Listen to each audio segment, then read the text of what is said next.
What's going on, Jets fans? Welcome into NYJ today. It is the Wednesday night live podcast. It is great to see people in the chat already. Thank you for tuning in. We really do appreciate it. If you're watching this after the stream is aired and live, we appreciate you too. So thank you for stopping by and watching. A couple of things. First of all, you're noticing that no Chad. Chad is not here tonight. He will not be on the show tonight. Also, James Wighouse from Jets X Factor. He will be on. He's on in a couple of minutes. He's not, he's doing something in the real world. So he will be joining us shortly. So no worries. We will get started with the show without James, without Chad. It is great to see everybody, though, in the chat. Legend Killer, let's talk some Jets. That's a great comment. It's always Jets Wednesday nights, baby. Mike, how you feeling? I'm doing good, man. Feeling good. Ready to get James on here, do some film breakdown. I feel like You graduated. Back you in graduated. middle school. Yeah, I feel like I'm going through college course, like calculus for the first time. It kind of feels like that, and that guy knows his stuff and frontwards and backwards, and I really just feel like a total novice listening to him go through some of that.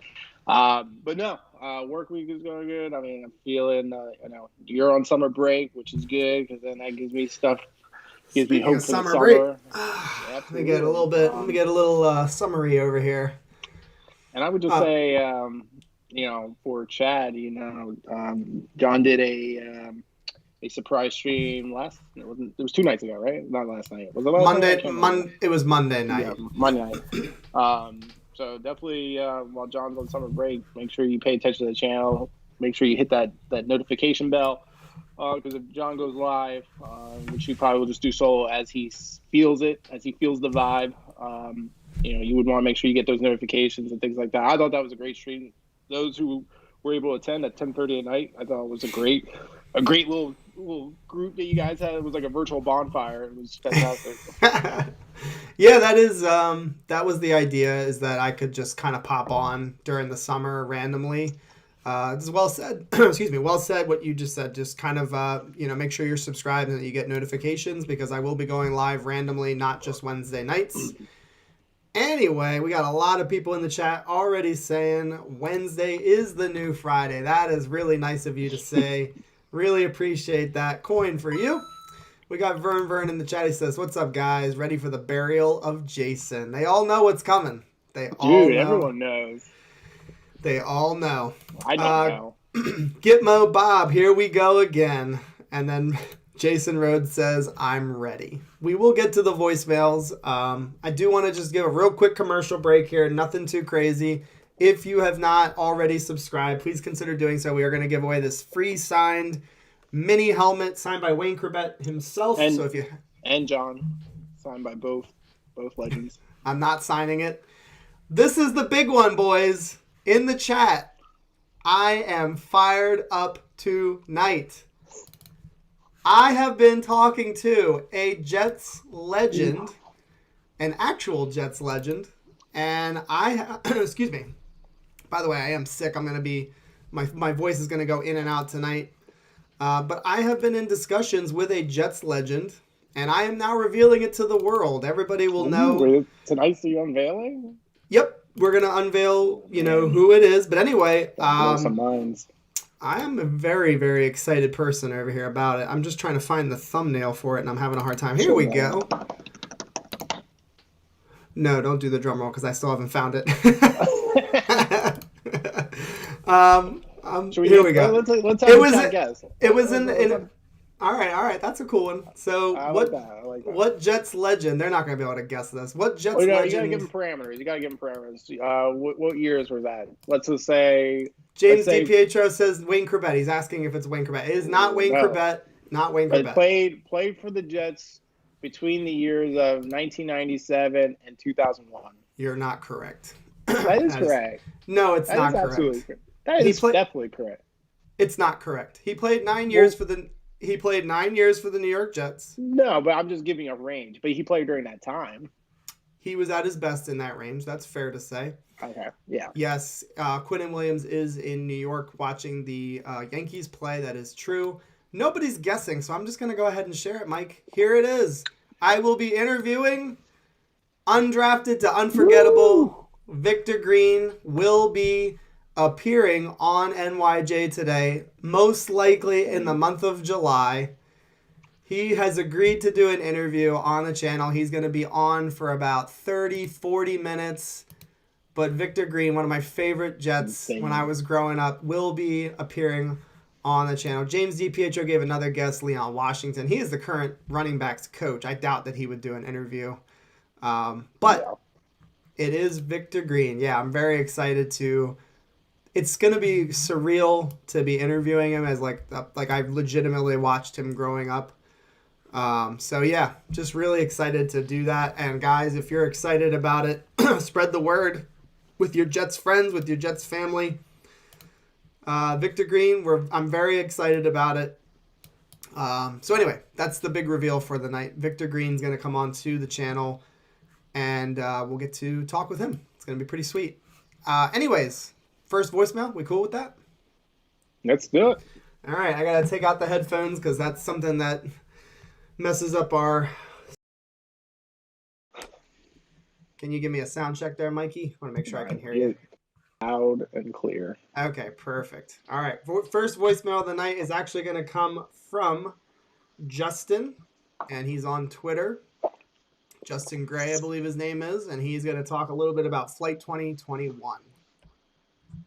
NYJ today, good morning. How is everybody today? Unbelievable mini-series that Jets launched last night called Flight 2021. This is Justin J. Gray Jets on Twitter. Huge supporter of NYJ today. It's early, I just woke up, but wow, unbelievable mini-series.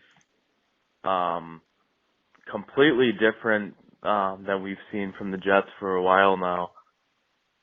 Dating back probably the most exciting I've been right now since probably since 2009. I mean, we haven't seen anything like that in quite a while from the Jets. 2010, they had the Hard Knock with Rex and all those guys, and it was really exciting then. But this is completely different.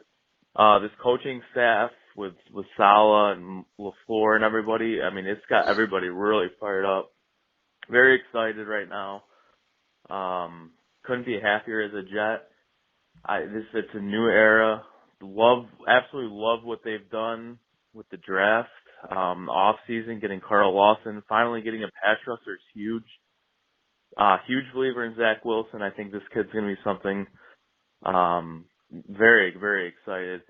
Elijah Vera-Tucker, I think, is the best guard in the draft. That move up to get him was huge. I mean, that just shows to everybody in the organization that Douglas is willing to be aggressive to get support for Zach Wilson and build that line. So I absolutely love that. Elijah Moore, in my opinion, one of the best playmakers in college football last year. He was unbelievable for Ole Miss. Really, for 3 years at Ole Miss, he was a dominant player. And then Michael Carter, one of my favorite running backs out of the entire draft, somehow slips to round 4 and Douglas grabs him. I mean, whew! Jets fans, you should be pumped.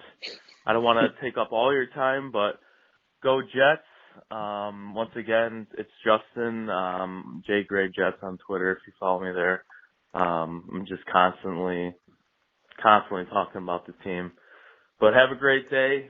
Go NYJ today. Keep doing your thing. Very good YouTube. Have a good one. Go Jets. Jets, Jets. Woo!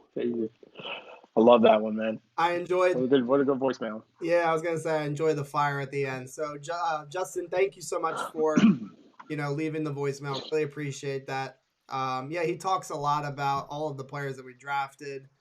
And Mike, I don't know, we haven't talked about it. Have you yet watched Flight 2021? No, I haven't had a chance to really.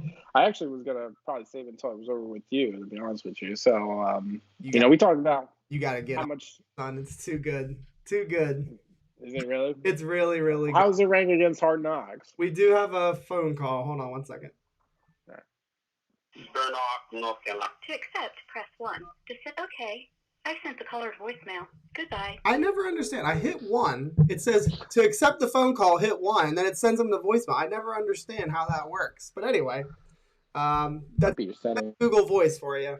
Bernard, if you're there, give me a call back. I don't know what the hell the phone's doing. Anyway, I just want to touch on what Justin said. You know, Flight 2021 was outstanding. If you guys have not finished watching that mini series, go ahead and just treat yourself to a 2-hour binge fest. It's wonderful. And there really is some nice behind the scenes footage. It's not just hype. There is, of course, some hype to it. You know, like there's a little bit of like rah-rah stuff in it. But for the most part, it gives you a really good behind the scenes view of what it's like to be a scout, what it's like to be a coach leading up through the off season. So I just really loved everything about, Flight 2021. All right, we'll go to the next voicemail. This one is from Jason, the infamous voicemail. There we go. Jason is going to talk about running back from UNC, Michael Carter. John, you are driving me nuts with this Michael Carter. We got to sit down and talk about this. I'm going to call in Wednesday.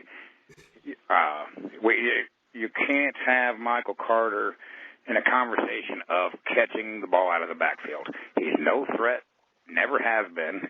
He averages 1 or 2 catches a game. On top of that, he's one of those boom or bust running backs. He'll rush the ball 10 times for 1 yard, and the 11th time gets you 40. Well, you forget about those 10 times that he put us in third and long, second long. That's not going to help the team. I believe that Carter will probably be third string and maybe even put on the practice squad by the end of the year. That's my prediction. Man, Jason. I'll let you go first because I've got a lot to say. Jason. You don't even know where to begin. Go ahead, just go. It's you. You need to try some of my sipping juice because I think you need a little optimism, you need a little life in your life right now. Because I'm telling you, you can't live in the dark like that.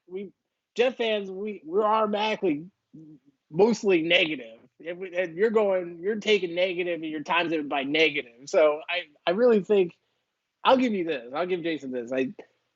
If I was to reflect on the last 2 or 3 streams, me, you, Chadwick, have been growing in our optimism. Probably me and Chad. I can't remember what Chad. I think was it me and you who liked Michael Carter more than Chad? I can't remember. But anyway, collectively, our optimism has been growing stream after stream when it comes to Michael Carter, especially with the reports coming out of OTAs, with how he was, responding to the playbook and his energy on the field. And so let's just kind of pull it back. Do we have higher expectations than what we should, given the fact that he hasn't played an NFL game? Okay, I can give Jason that. So, his critique on our stream and our input has been a little bit too fanboyish. Okay, I'll accept that. I'll dial that back. However, to say he's going to be put on the practice squad, my response to that is, who are they going to run the ball? Who's going to do it? Because you take Michael Carter out of there, I'll tell you right now, you take Michael Carter out of that conversation, I don't like any back really back in the committee at that point. I don't think anyone in the committee can hold the starter spot. And if they do, it's going to be another bum year for the New York Jets running offense, because we had Le'Veon Bell, who was boring to watch. We had Frank Gore, who was boring to watch. And if it's going to be Coleman running the whole season, it's going to be boring to watch. So, I mean, I hope, Jason, that you just woke up on the wrong side of the bed and you just, you stepped on like a tack or something like that, but because if Michael Carter's on the practice squad, I feel sorry for Zach, because the whole idea of bringing Michael Carter onto the squad was to open that running offense up, especially with Vera-Tucker with Becton to try to open, to part the sea.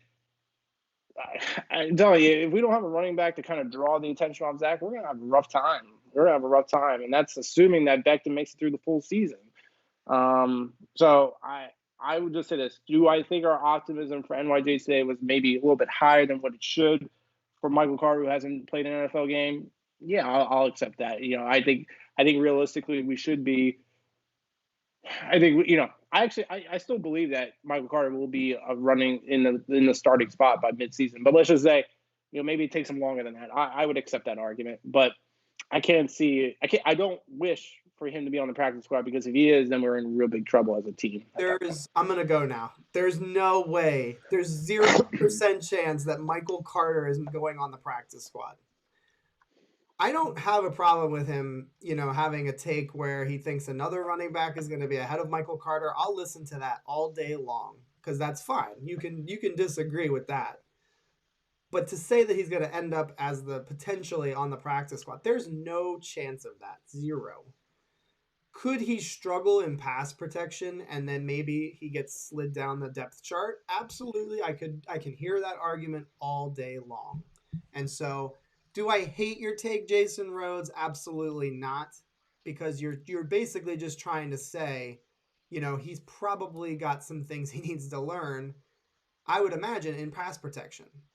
Yeah.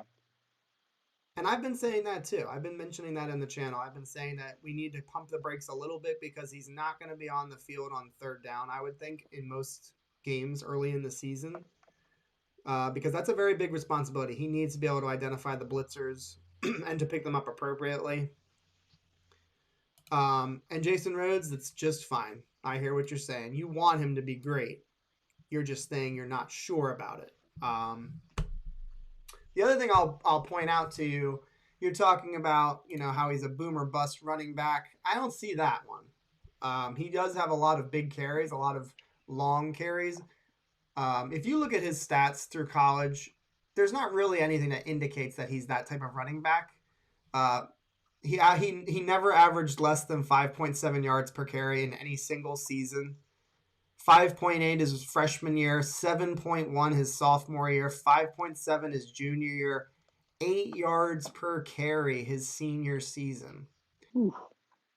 The receptions we can't get too carried away with, because I don't know, if they were really running a very pass-heavy offense, because they did have Javonte Williams and they did have Michael Carter, so they were pounding the rock at UNC a lot. Yeah. So, and Kyle, I'm sorry. I want to finish up. As a sophomore, 25 receptions. As a junior, 21 receptions. As a senior, 25 receptions. Yeah. So very consistent with his receiving game. I think at the NFL level, I think he has all the potential to be a very, very good receiving running back. He just needs his opportunities. Go ahead, Mike. What were you going to say? Yeah, some of the chat members were like, "What about P. Ryan?" I don't think P. Ryan's going to be on the squad. Because they're not going to carry 4 backs. I don't think they'll carry 4 backs. Well, it depends on what we do at fullback, whether we run a fullback or not. I think we had this conversation together. Chat, you're with us, so you're part. When I say together, it was us who talked about the fact of what do we think about the running back depth chart, and we went through the whole list. We went through Tevin Coleman. We talked about Ty Johnson. We talked about P. Ryan, and we talked about Carter, and we said, where does he fit? Where does Carter rank, and where do we think he'll end the season? Both, where does Carter fit in the depth chart at the beginning, and where does he end the season? Wasn't in the conversation. I think it was really going back and forth on whether it's Carter or Ty Johnson, and we knew Tevin Coleman's not going to keep the starting role. I still think that, and if someone thinks that Tevin Coleman's going to keep the starting rotation or the starting spot in the depth chart, let's have that conversation, because I'm ready to go. But P. Ryan, I don't think will even be on the squad. So when you're talking about, well, what about P. Ryan, Mike? What about P. Ryan? Right. Because if we're talking P. Ryan versus Carter, I need. Then apparently my eyes are closed, because someone needs to open them, because I don't know what you're seeing. James, how you doing, man? It's good to see you. What's going on, guys? Sorry for being a little late here. Oh, you're good. We're doing voicemails still. Hold on. I gotta get my notepads. Oh, cool. I gotta get my notepads. James is here. So we won't let you talk too long on this because we've already hit on it pretty good. But we had a voicemail talking about how Michael Carter, he may not be as good as we think he is coming out of college. We do not agree with the take. What are your thoughts on Michael Carter coming into? I mean, we've talked about him before, but what are your general thoughts?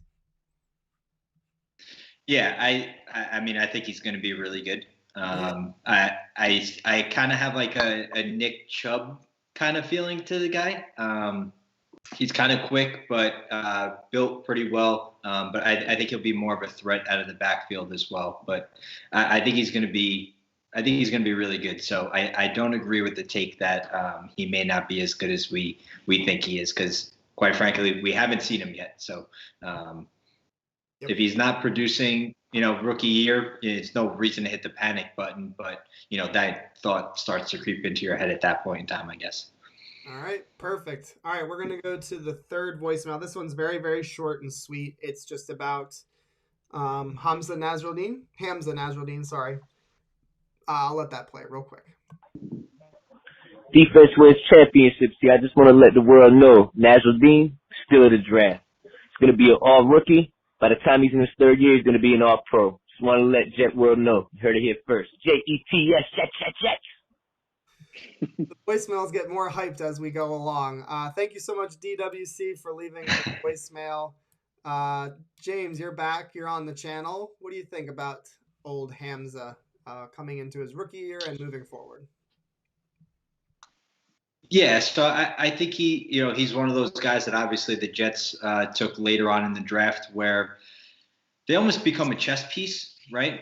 It's kind of, I think he spent a lot of time at Florida State at the safety spot, and we may bring him down to that will linebacker, maybe kind of hybrid look there, because really what you need now is for guys to be able to cover these tight ends that can just run all over the place, super athletic. So I do think it could be a steal. I think he'll make his mark in the beginning, probably on special teams, like a lot of those late round rookies will. But I'm super excited about him. I think, with the pandemic year, in terms of college football in the off season, I do think we'll probably see a little bit more of the steals later on in the draft, just because guys couldn't really get those looks that they might have gotten. If we're in a normal year, I think a guy like Hamza probably goes a lot earlier in the draft. Okay, cool. Mike, any takes on Hamza? I totally agree. I feel like James hit everything. I think that's I think he's in such a good position with where the team is to bring in a potential steal like that with the coaching staff that we have, with the assistants that we have. You couldn't ask for a better situation to really put him in a spot to really blow up.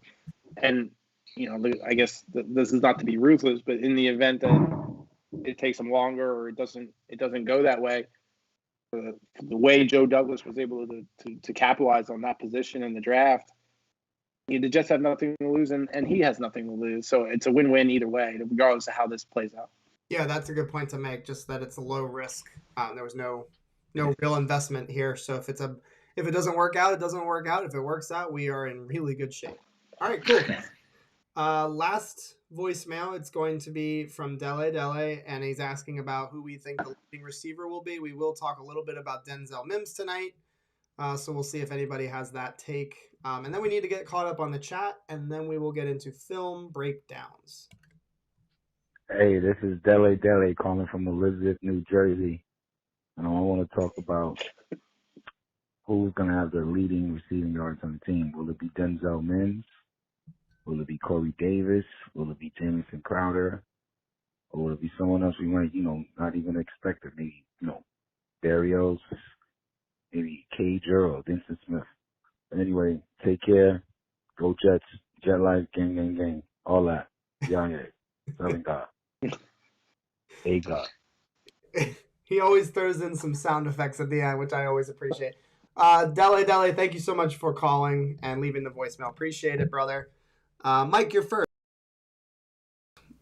Who will lead the team in receiving yards this season? I feel like I was asked this question, and Straight Fire always nails me because I have to admit, it probably will be Corey Davis, and anyone who remembers, I wasn't the biggest fan of the Corey Davis, but I wasn't a fan of the Corey Davis pickup because of who else was there at the time. That's my caveat to that statement.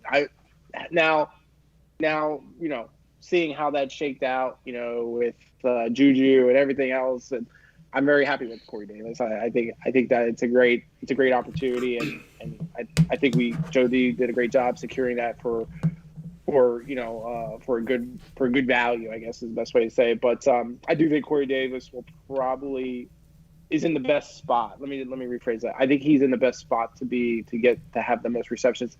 I do think that that's not a guarantee, and I guess everyone would probably say that, because it really comes down to me with how Zach develops and how the plays and how the play calling is going to go with LaFleur. So, I don't know. And James, I definitely want to hear your take on this, but I feel like if I've been listening, and hopefully I have, they're going to really rotate that look around, and of course he's going to go through his reads and things like that. But, we know that Elijah's going to be part of this offense. He's going to be coming in. Obviously they're going to play Crowder.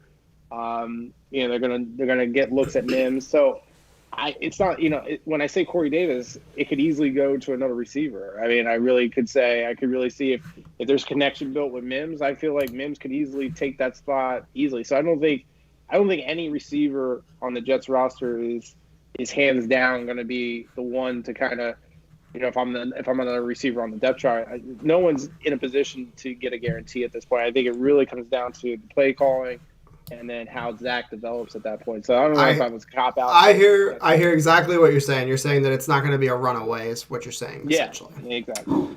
James, who do you got? Leading receiver for the Jets. Any surprise or not really? So in terms of yards, I agree with what you guys are saying in terms of, I think we'll see a different yards leader and a different touchdowns leader. In terms of, so I think there's going to be some spreading the ball around for sure. I think Elijah Moore is going to have a lot of catches, given the position that he's going to wind up being in this LaFleur offense. But I actually have the guy who we're going to talk about today, Denzel Mims, having the most yards. I think he's the big play threat, waiting to happen. Defenses are going to kind of get sucked up in the short passing game.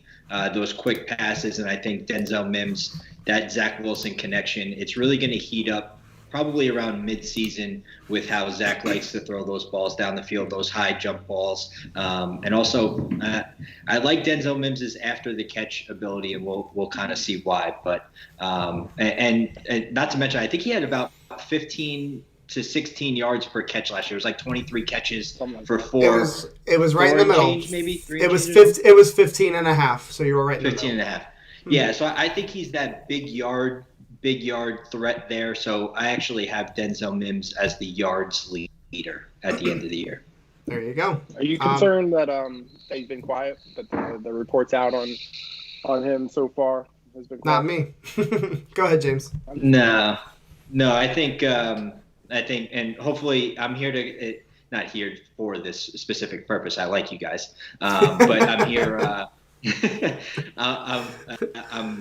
Part of today is kind of to get everyone back on track with our pal Denzel Mims here, because I think just because he's had a rough go injury wise and sickness wise, whatever he had going on. I think in June we've kind of taken things over the top a little bit in terms of what we're gonna wind up seeing come the season. Yep, and it may be something that we forget about too. Like, we're going to forget about this time period where we were wondering, or some people were wondering. I would agree. I think it's between Denzel Mims and Corey Davis. For me, it's Corey Davis. I think he's going to be the one early in the season getting those targets. He's the vet. I think they brought him in for that reason, to be reliable. So that's my guy for this season. I think moving forward, it should be Denzel Mims, or it can be Denzel Mims. So really not much of a disagreement here. So. All right, voicemails are done. That's a wrap. I do need to catch up on the chat here, so I will read a couple of these guys. Thank you for loading it up and overwhelming me already. We are only 30 minutes in, and I already feel like I can't keep up. Let's see. Mike is going to go on another beer run. Let's see. So there was some discussion about P. Ryan. I don't think he's going to make the team. If he's going to make the team, he's going to have to make it as a fourth running back, and that's dicey because I think we're going to keep Wesco as a fullback. And the only real way I see him making the team is if there's an injury ahead of him. 3 running backs. I mean, tell me if I'm wrong, James. That's about right. 3 running backs that you would keep on a 53-man roster. So nothing guaranteed. Yeah, of course, sure. P. Ryan could make the team. I don't think that he will, though. That's just my take on it. Vern, we need to get Mike a mini fridge by his streaming setup. I might let him borrow mine because I have one here actually. So, all right, Barry. It's not big enough. Yeah, it is. It only has room for 4 drinks. So, Jeremy, welcome back to the channel, dude. It's good to see you in the chat. He says Barry was a big play running back. Most of his runs were 2 to 3 yard carries, and then bam, a 35-yard run. We were talking about Jason was talking about how Michael Carter was a little bit of that. Like he didn't always get, the yards that were there necessarily. He was kind of looking for the big plays. I don't know if that's necessarily true or not, but that's the comparison. That's why they brought up Barry Sanders in the chat. Let's see.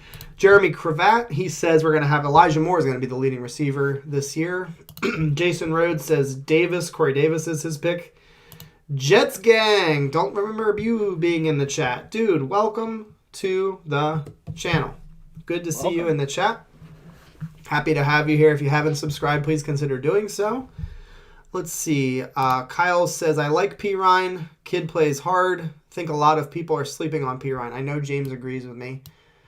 There's a potential situation where P. Ryan just balls out this training camp, this preseason, and maybe Ty Johnson gets nicked up at the end of the season or end of preseason, and then they have a really, really big decision to make.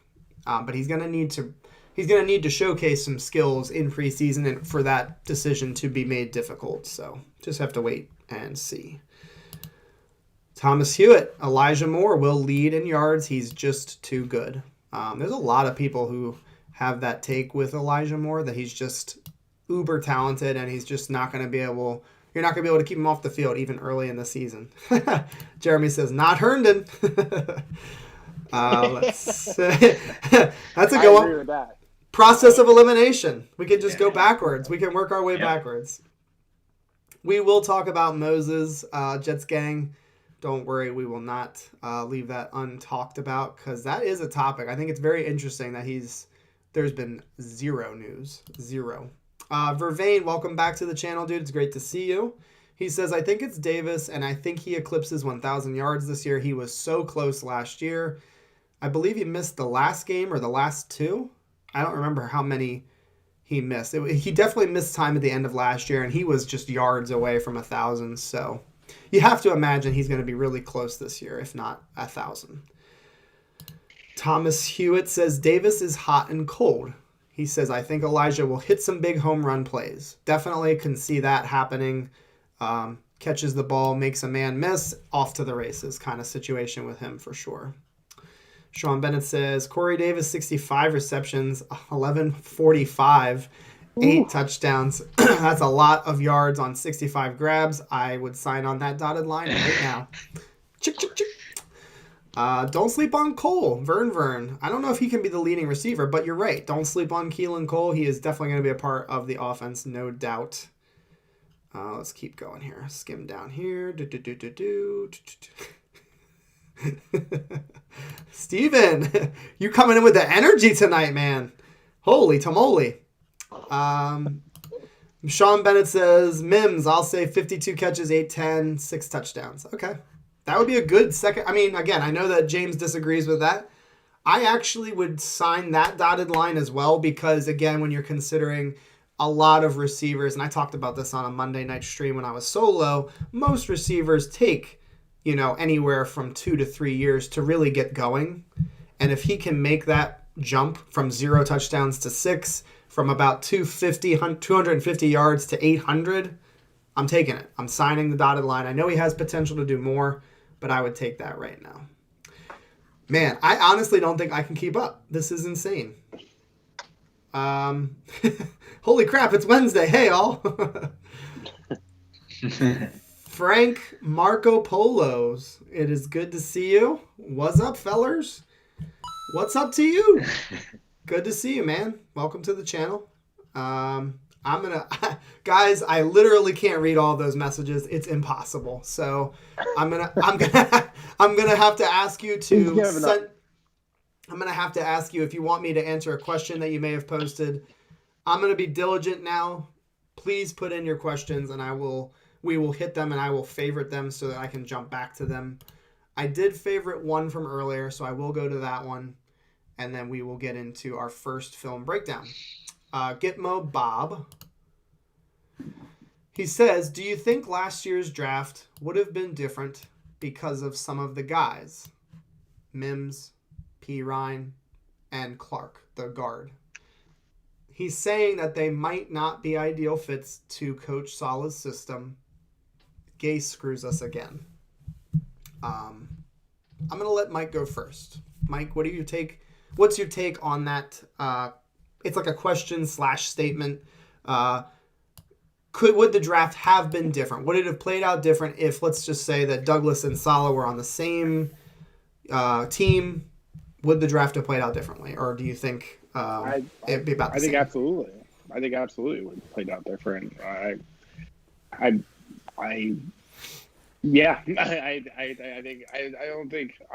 would be surprised if anyone would say it would have played out the same. Now, yeah, I think it would have played out different regardless. I was going to say, would we, both pre-draft and post-draft? I was trying to break that down in my head, but I think that in both scenarios, the lack of knowledge and the lack of ability in our front office and especially in our head coach, both put the Jets in a really awkward situation. Not so much salary cap wise, but just in terms of starting talent. And then I feel bad for those guys. I feel bad for P. Ryan and others who really didn't get a fair shot to really showcase and they're kind of starting from behind, just like a kid would be starting two grades behind their true classmates. So I think it would have played out a lot differently for both the organization and for those players who we took. Now, I think that's. I'm not a regretful person, so I live in the present. I don't try to live in the past, and I think that's I think if I was Saleh and I was Jeff and Mike LaFleur, those guys are going to get a fair shot at trying to make the squad, right? So they finally get a true shot at really kind of showcasing where they're at and what their abilities are. But yeah, I really am kind of going off tangent. I think it would definitely played out different. I don't see. Because what was our strategy? I mean, what was Gase's strategy? Can anyone tell me what that strategy was? I mean, I'd be surprised if you could tell me that. It's an interesting question. I think it is a little bit of just like table talk here. We're not really. I mean, there's no way of knowing for sure. James, what do you think? Would it have played out differently? Are some of these guys? I don't believe that. I know P. Ryan's not really a great fit, but I don't see why Clark couldn't be a good fit. I know Mims is a fit. I think that's one of those takes that I read on Twitter early in the week. I don't see that being an issue. What do you think? Yeah, I don't know how much different it would have played out. Like, obviously, I think we would have taken Becton 11 no matter what. And then Mims there. Mims, I think, is definitely a fit. I don't want to get caught up too much in scheme-wise. Obviously, Denzel Mims is a guy who's extremely talented no matter where you're going to kind of put him. And, one of the pieces that always comes into my mind is, Matt LaFleur. I'm sorry, Mike, right? Mike? Mike, yep. Matt, Mike. Mm-hmm. Mike. Yep, Yeah. Mike. Mike LaFleur.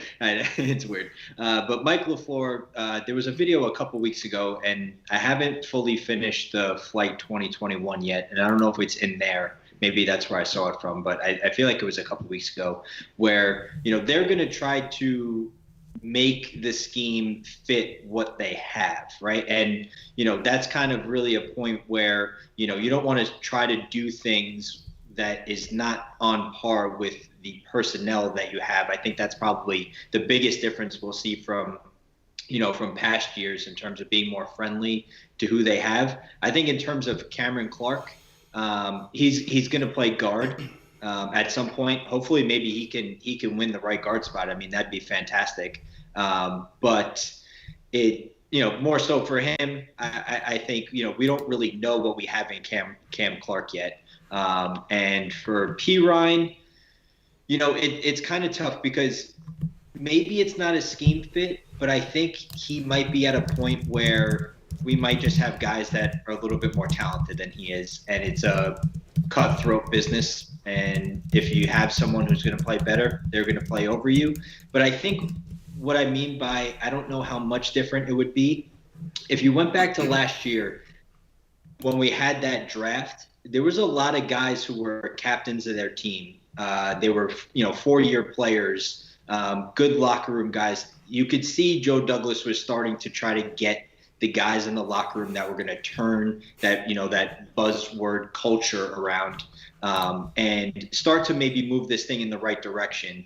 And so I think in that regard, that's the kind of players they were really looking for. And scheme was, I don't want to say secondary, but they thought they were talented guys who were also good culture fits. And then I think that kind of also went into this year too. So I think maybe it would have been a little bit different, but I don't know how much. Sure. I think that's a good way to leave it off there. All right, great. Lots of chat. I'll read a couple, and then we will get into the Denzel Mims film breakdown, If you guys have not liked this already, please go ahead and consider liking the stream. Hope you guys enjoy the content tonight. Jeremy said, Flight 2021, it gave me chills when the narrator said, driven by the soundtrack of the greatest fan base on the planet, audio of JETS, Jets, Jets, Jets. Yeah, there were so many moments there were so many moments when I watched it. I just had to pause and just basically just go wow, that was so cool to hear. Whether it was a quote from a coach or a scout, it was just super. I loved it. I just absolutely loved Flight 2021. Let's see. Was P. Ryan a Gase pick? If so, it's ironic. He'd have Gore take carries away from him. I don't know. I don't know if it was a Gase pick. I think that may be a popular thing amongst Jets fans to try and label a pick on Gase. I don't think Joe Douglas would have taken any player if he didn't really think that they had potential. It wasn't like he said, okay, Gase, this is your pick. Have at it, buddy. Take whoever you want. I don't think Joe Douglas operates like that. So just my personal take on that one. This will be the last one, and then we really will get into it. Give me some names of players that you feel confident that are going to get cut. I'm going to give myself first turn here. I'm going to say I think P. Ryan will get cut. I do think that there's a chance that Blasson Austin could get cut. I don't know if it's likely. They drafted a lot of cornerbacks, and I think that they like the guys that they drafted. I don't know if they all become good players, but I think that's one of those situations where they just want to get their guys in here. We'll see, though. If Bless Austin plays well in the preseason and in training camp, he may keep a spot. But he could be on the chopping block. And then I'm gonna get Alex Lewis. I'm gonna cut Alex Lewis. Wait, let me change that. Ryan Griffin, tight end. I think he could be in trouble he could lose his spot on the team. Quick cuts, Mike. Go for it. Vincent Smith's at the top of my list. I think he gets cut. I agree with you with Ryan Griffin.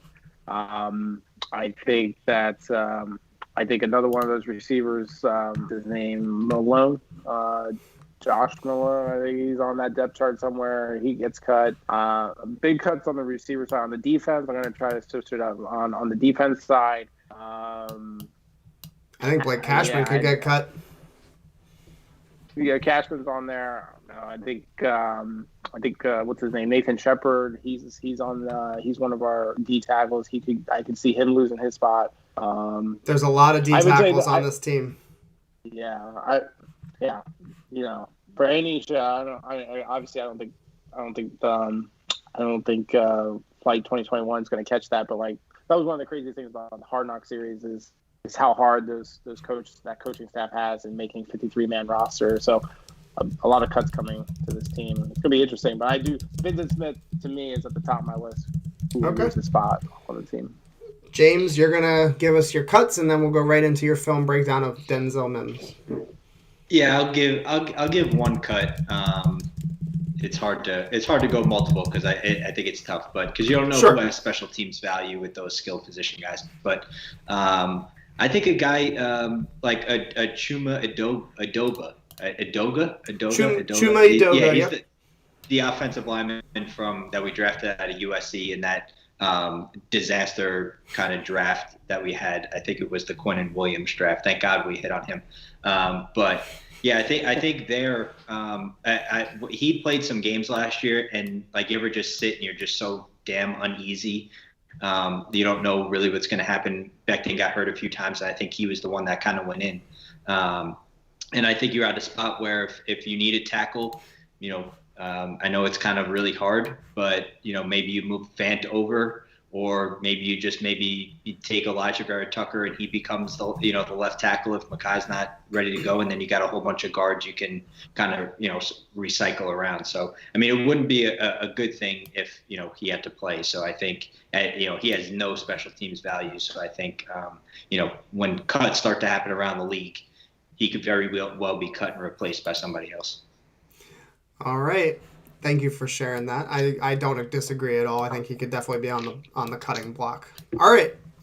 So for people at home, sit back, relax. I feel like we're like entering the jazz club right now. It's getting smoky. Like dim the light. We need like a whiskey in our hand to like stir with our shake around a little bit. So we're gonna do a film breakdown. I need to pause it real quick because I don't have James on here. Let me get your face on here, sir. And it says you're on here, but you're not. Let's go back. Hang on. It's part of the process. Okay, and I should have you, but I don't. Why is that?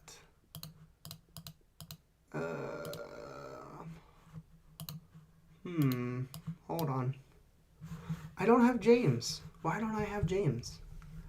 Well, I'll work on that. Yeah, that's cool.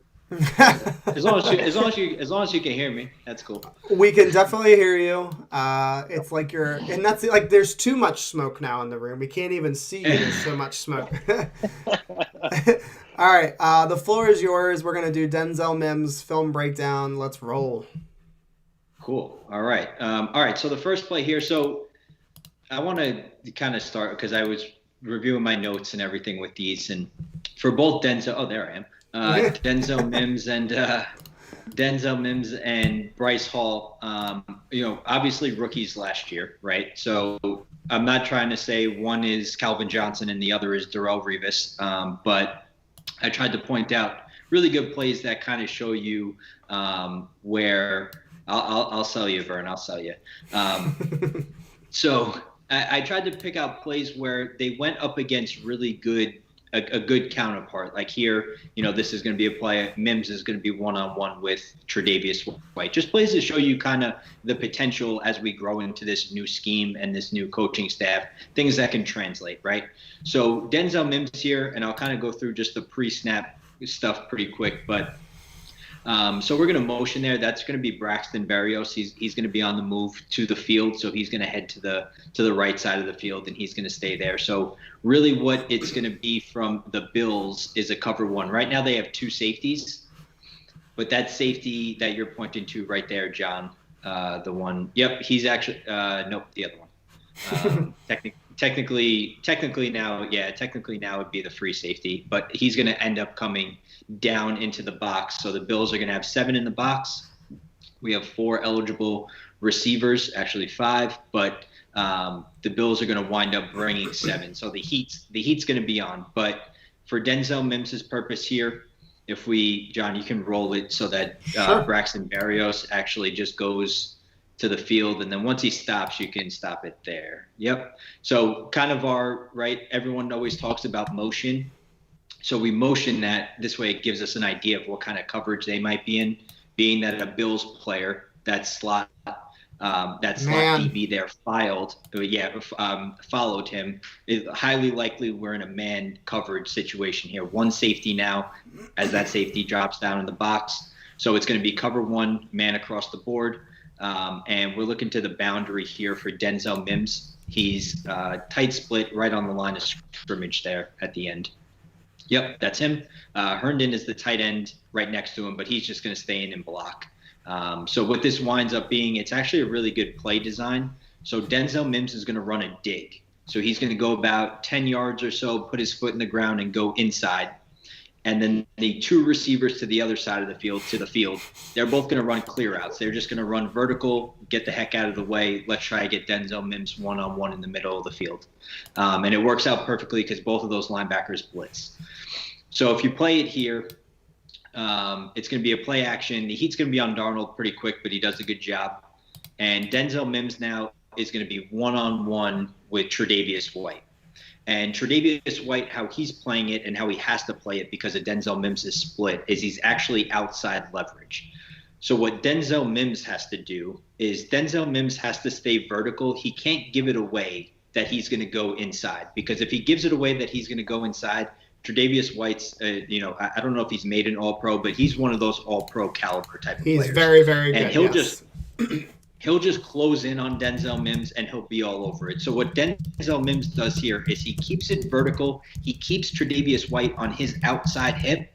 And then I saw Grant made a route running, and he does have to improve his route running, but this one was a really good one where he's pretty sharp with how he puts his foot straight in the ground and then goes to the dig. So if you want to play it here, he that left foot, that was a perfect stop right there. That left foot is right in the ground. Tre'Davious White is still on that outside hip, and he's going to create his separation by the quick break inside.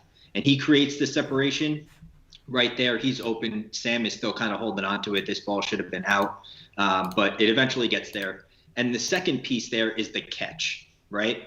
So you never, as a wide receiver, you don't want the ball to come to you. You want to go and get the ball. So you got to pluck it out of the air, go up and get it. High pointed is usually the coined phrase for this. And he does a really good job. Strong hands, go up and get it, and you beat Tre'Davious White on a dig route here, which, it seems simple, but there's so many smaller nuances to get open here. And I love the high pointed catch. I tried to also pick out plays where I knew that I could see Zach back there, right? And I could see Zach throwing this ball, right? We saw him at BYU try to just put it up for his guys, and that's where I think Denzel Mims' value is huge, going up to get these balls. And this isn't going to be the only one we're going to see like this, where he creates that separation, he's sharp in his route running, and then he's going to use his athleticism to get up and pluck that ball right out of the air for a gain of 15 or so. Yeah. So yeah, I don't mean to turn this into a Sam, a Sam burning, but it is what it is, and we won't roast him. That's not really my thing. Mike, any takeaways from what you just watched and what you heard? I was gonna ask Jay, to your point. I mean, the where he put it, the spot at which he made the move and created separation, obviously, showcases his awareness of paying attention to the defender and trying to pick the vulnerabilities, but yet without sacrificing the integrity of the play.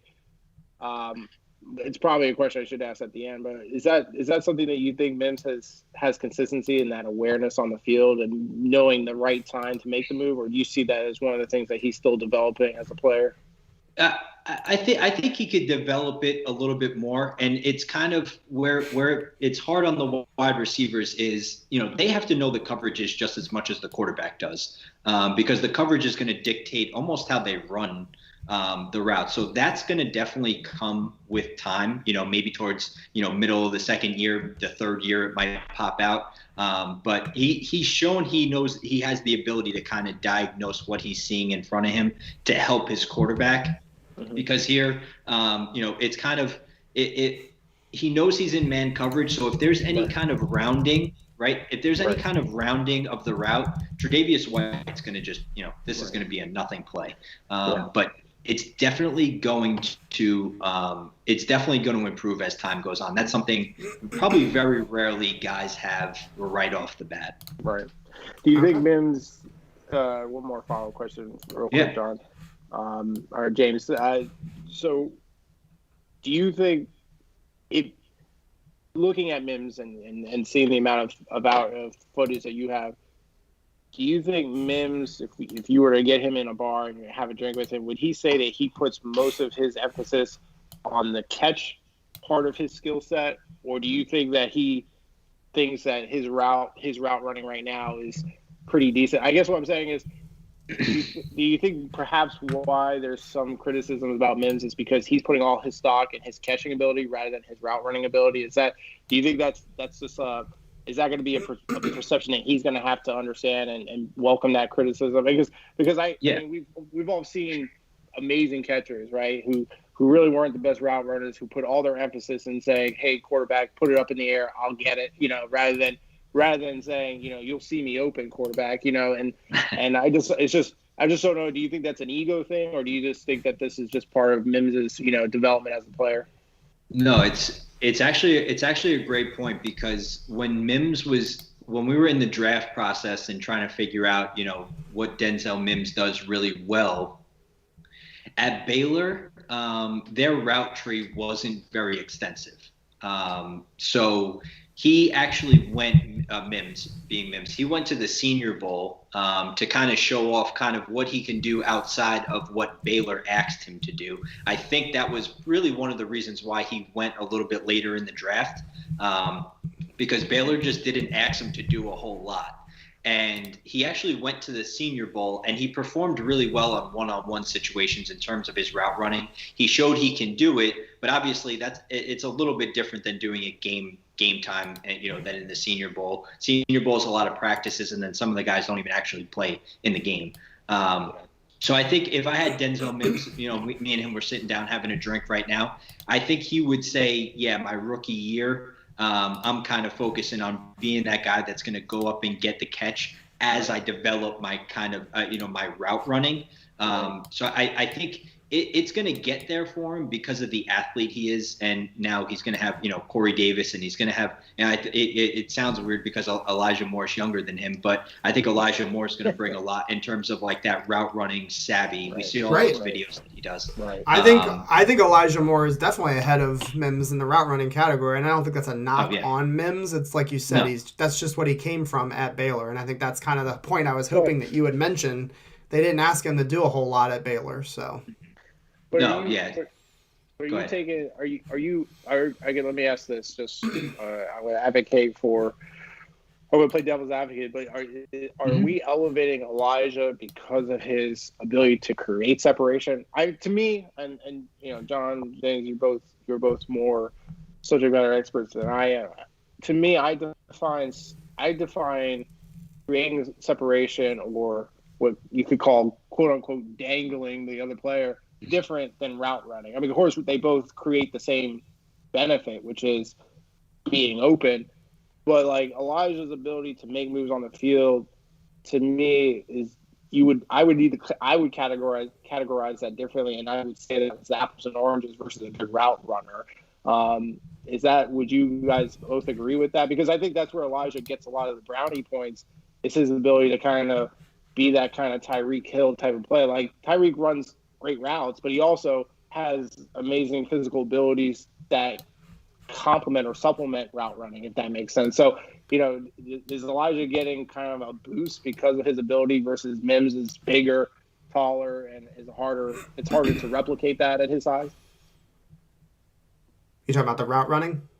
Well, I'm just saying, you're saying that he has a lot to learn from Elijah, but are we saying Elijah is great because of his route running or because of his physical abilities to create separation regardless of the route? No, I mean, I think coming in, Elijah Moore is one of the better route runners that we've ever drafted coming out of college, I think. And so that's the comparison. And so I'll just summarize it all real quick, put it on a pretty bow on top.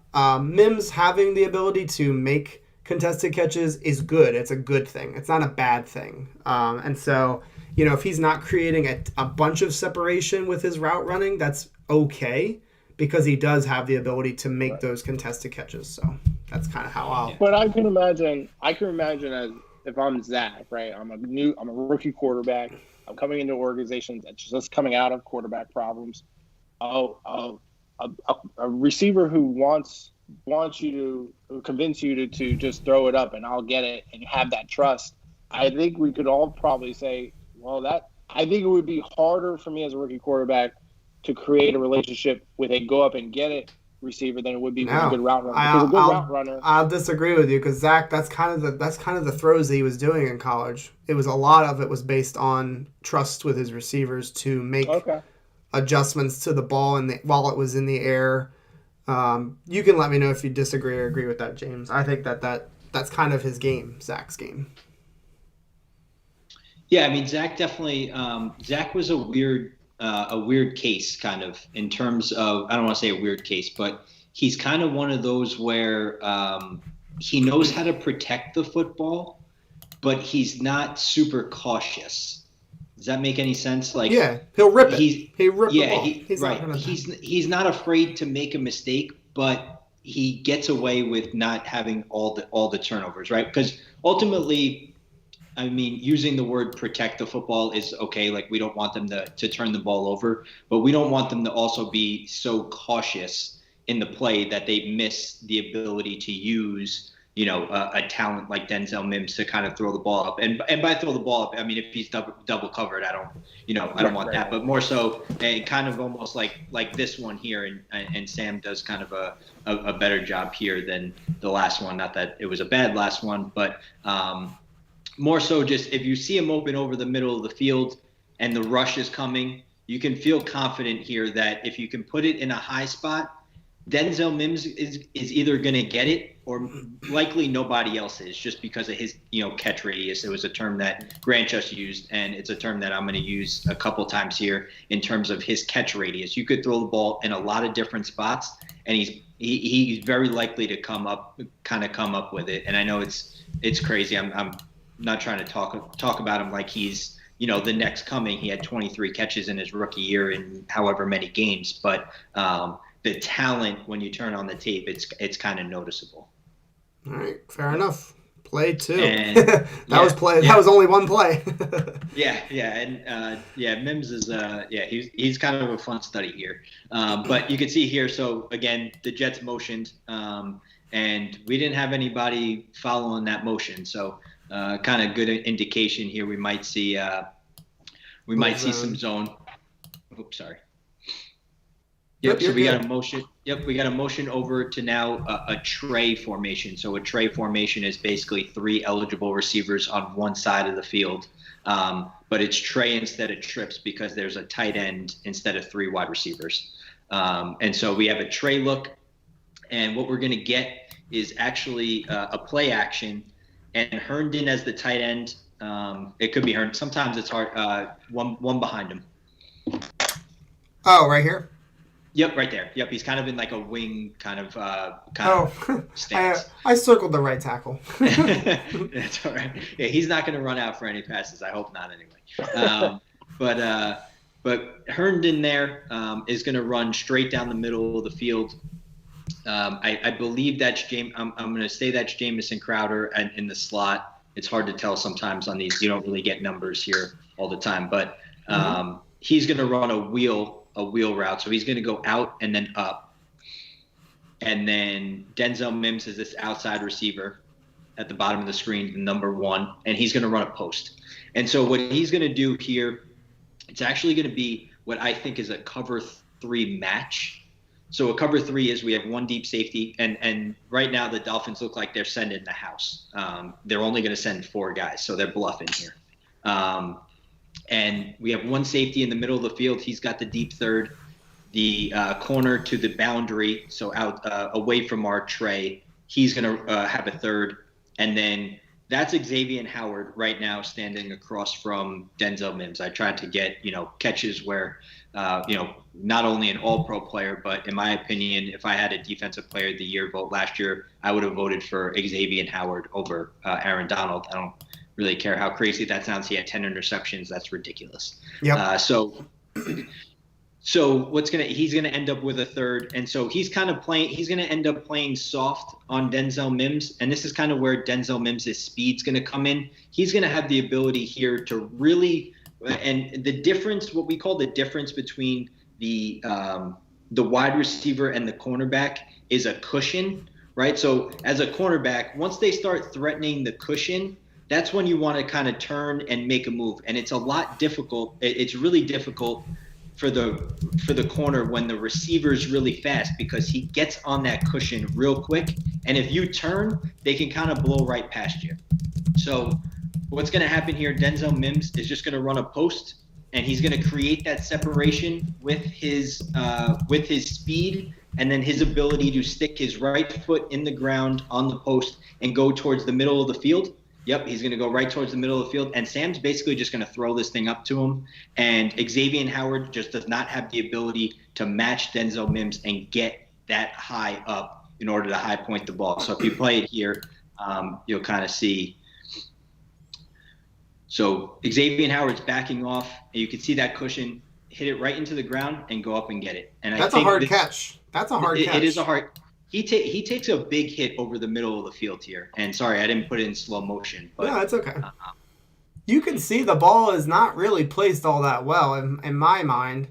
No, this is a throw. It's kind of a classic Sam Darnold feeder all over the place. Throw it up and hope something kind of sticks there. And Denzel Mims is able to kind of create the separation there with the speed out of the break, right? I think someone mentioned it before.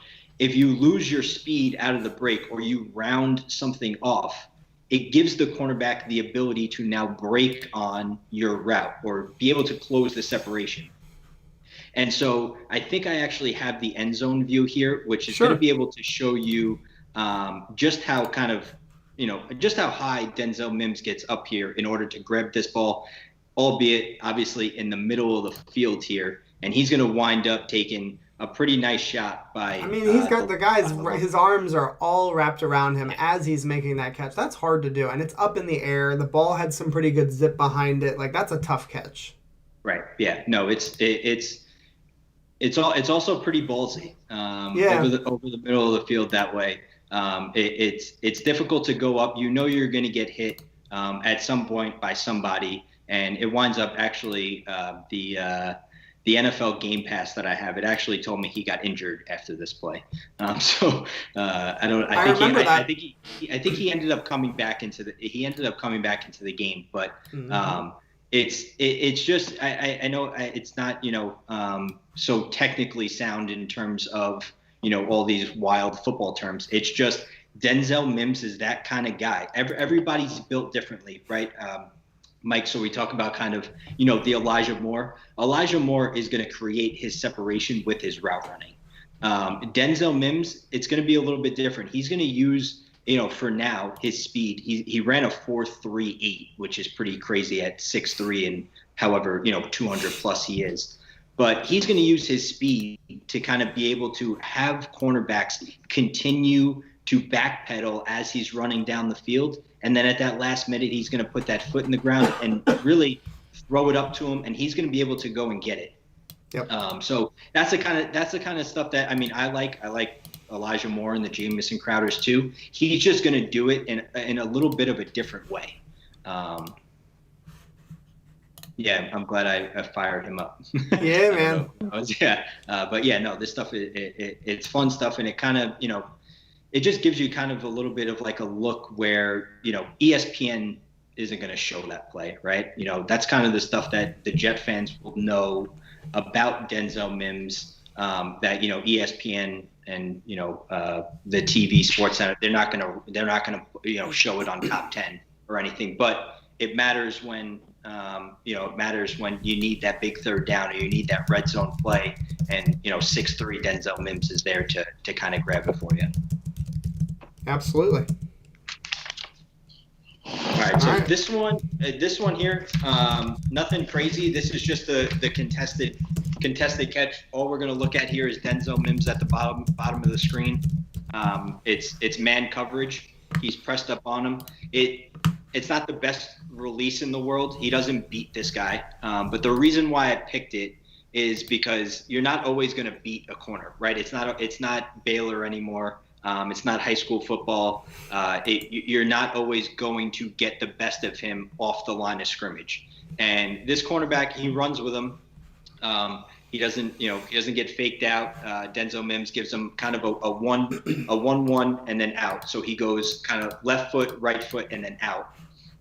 and the corner's kind of all over it. But Joe Flacco, he sees this safety as kind of, there's no way that safety is getting over to Denzel Mims. So you give your wide receiver a shot, right? And somehow Denzel Mims comes up with this, and it's kind of that contested catch radius category of he simply just, the wide receiver goes up and Denzel Mims concentrates. That's what you need on these deep balls. You need him to concentrate, and he's able to come down with it. And I think this was one of those first plays where Jet fans were like, hey, who just caught that pass? And it was Denzel Mims, and everyone was super happy about it. So this is just one where, he can clean up his little release off the line of scrimmage, but what we don't want him to clean up, what we want him to continue to improve on and keep kind of doing what he's doing here is when that ball's in the air, concentrate and reel it in. Yeah, and one thing I noticed, and it's Joe Flacco, so it doesn't really matter, but you see that he makes this read pretty quickly. The ball is out pretty fast, and I think that this is something that I think Wilson will do better than what Darnold did. I don't know if it's going to be as good as a veteran like, Flacco.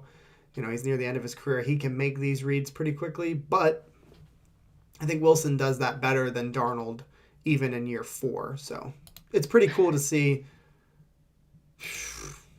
Yeah, I remember this play.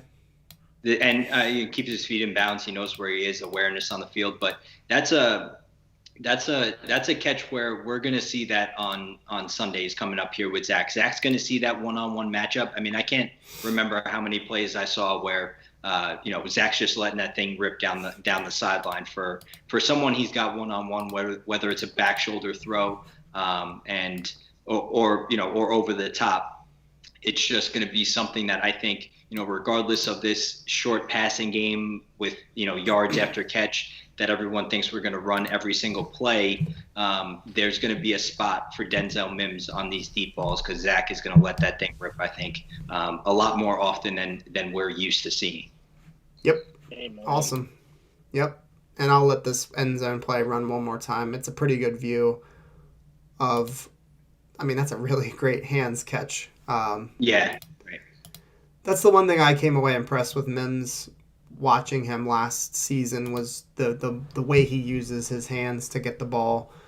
Very strong hands, I would say. He doesn't really he doesn't show too many instances where he has the ball in his hands and then drops it or gets hit and drops it. He's pretty sure-handed, I would say. So all right, here we are with this. I remember this game really good too. This was a back and forth game, and we were at the point in the season where we were rooting, or I guess I was sort of rooting for us to lose some games. Wanted the team with the young players to do well. Like I was rooting for Mims in this game, but that was it. I was all I was rooting for. So yeah, Joe Flacco had like the half of a lifetime, and then I think we put up. I think we put up 21 points in the first half, and I was like, oh, Jamison Crowder had that unbelievable touchdown in the back of the end zone with like 20 seconds left, and I was like, oh, man, here we go. But anyway, which was kind of odd to see a quarterback on the Jets put up 21 points and a half, and it wasn't our third-year quarterback. So anyway, we'll get to him. We'll get to him next.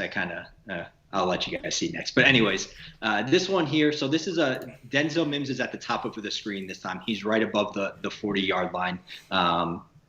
And so what they're going to have to the fields here is a slant flat combination. So Denzel Mims is going to run the slant. And the number 2 there, I don't think it's Jamison Crowder. I think Jamison Crowder just motioned. He's going to run the flat. So he's going to run directly to the flat. So really for Joe Flacco here, this is kind of just math. Right?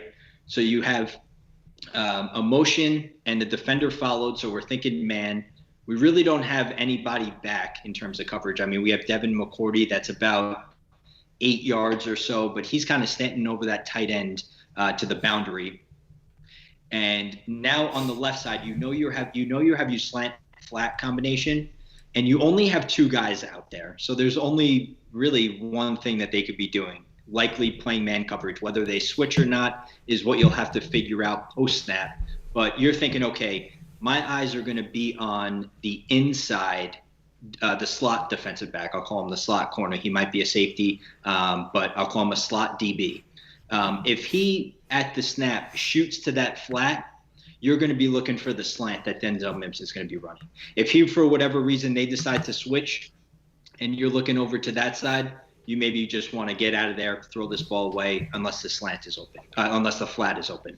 And so what happens at the snap here is Denzel Mims is going to run the slant, and that that slot DB is going to shoot straight to the flat route.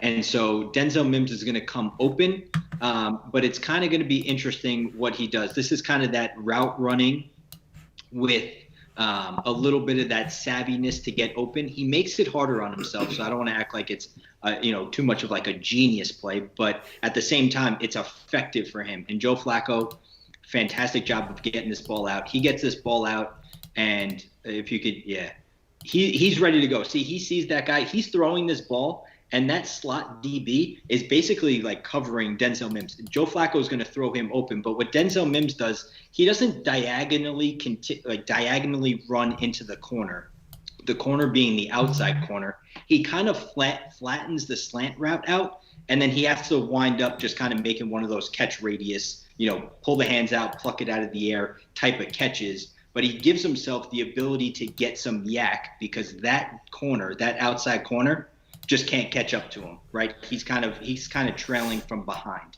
And quite frankly, this is a touchdown if Devin McCourty doesn't make just a great hustle play to come from the other side of the field. But good ball, though. It's a great ball. The slant flat combination was a route combo we saw a lot on Zach's film. He loved to throw the slant. He diagnosed it very well. And so if we get these, we all know the Patriots like to run this cover zero. We all remember that game a couple years ago where they just continuously ran cover zero, and it was a straight disaster for I remember that. That was the ghost game. That's the ghost. All of Monday night, it was probably the worst football game I've ever watched in my entire life. And there, so it's just Denzel Mims. He has the ability. He creates the separation. He'll work on the route running.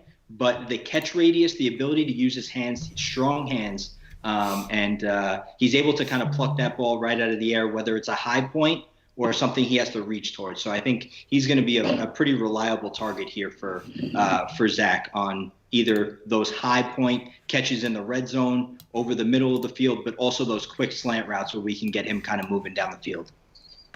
Awesome. All right, I believe this is the last play for Mims, actually. It is the last play, and I didn't want to include this one, but I included it only because this was Denzel Mims's. This was supposed to be his first career touchdown. I think I know what this play is. Can I guess? Because I know you know. Is this the one where the ball's late, right? I mean, yeah, define late. It's very late. Yeah. It's very late. Yeah, late, like it never gets there. Yep. And so, all right. So this was the play that kind of almost broke me with Sam. I like to, and with this play, I like to put context, right? At this point, we're playing Buffalo at home. This is the middle of the season. We're not very good. And Buffalo's having a tremendous year. It's actually, this game wound up we wound up losing 18-10. So we actually were competitive in the game, but this is the first quarter, right? So it's 0-0. This is where 3rd and 4, right? It's 3rd down and 4. You're at your 11-yard line. This is where the ball needs to come out. We need to be scoring touchdowns, going back to the sideline, up 7-0, and you're kind of moving along. This whole drive can't result in a field goal. That's why we pick 2nd, 6th every single year. And so here, I'm gonna give you guys a test, and I guarantee you can answer it correctly. Sam pre-snap, you have to know the personnel, right? So, and by personnel, we have a bunch to the field. So Tripp's bunch left, and then we have a tight end to the boundary who's right next to that right tackle there, right? And so right over the corner to the tight end side, right there. Sorry, right here. Yep. Right here. Yep. Right there. That's Tre'Davious White, right?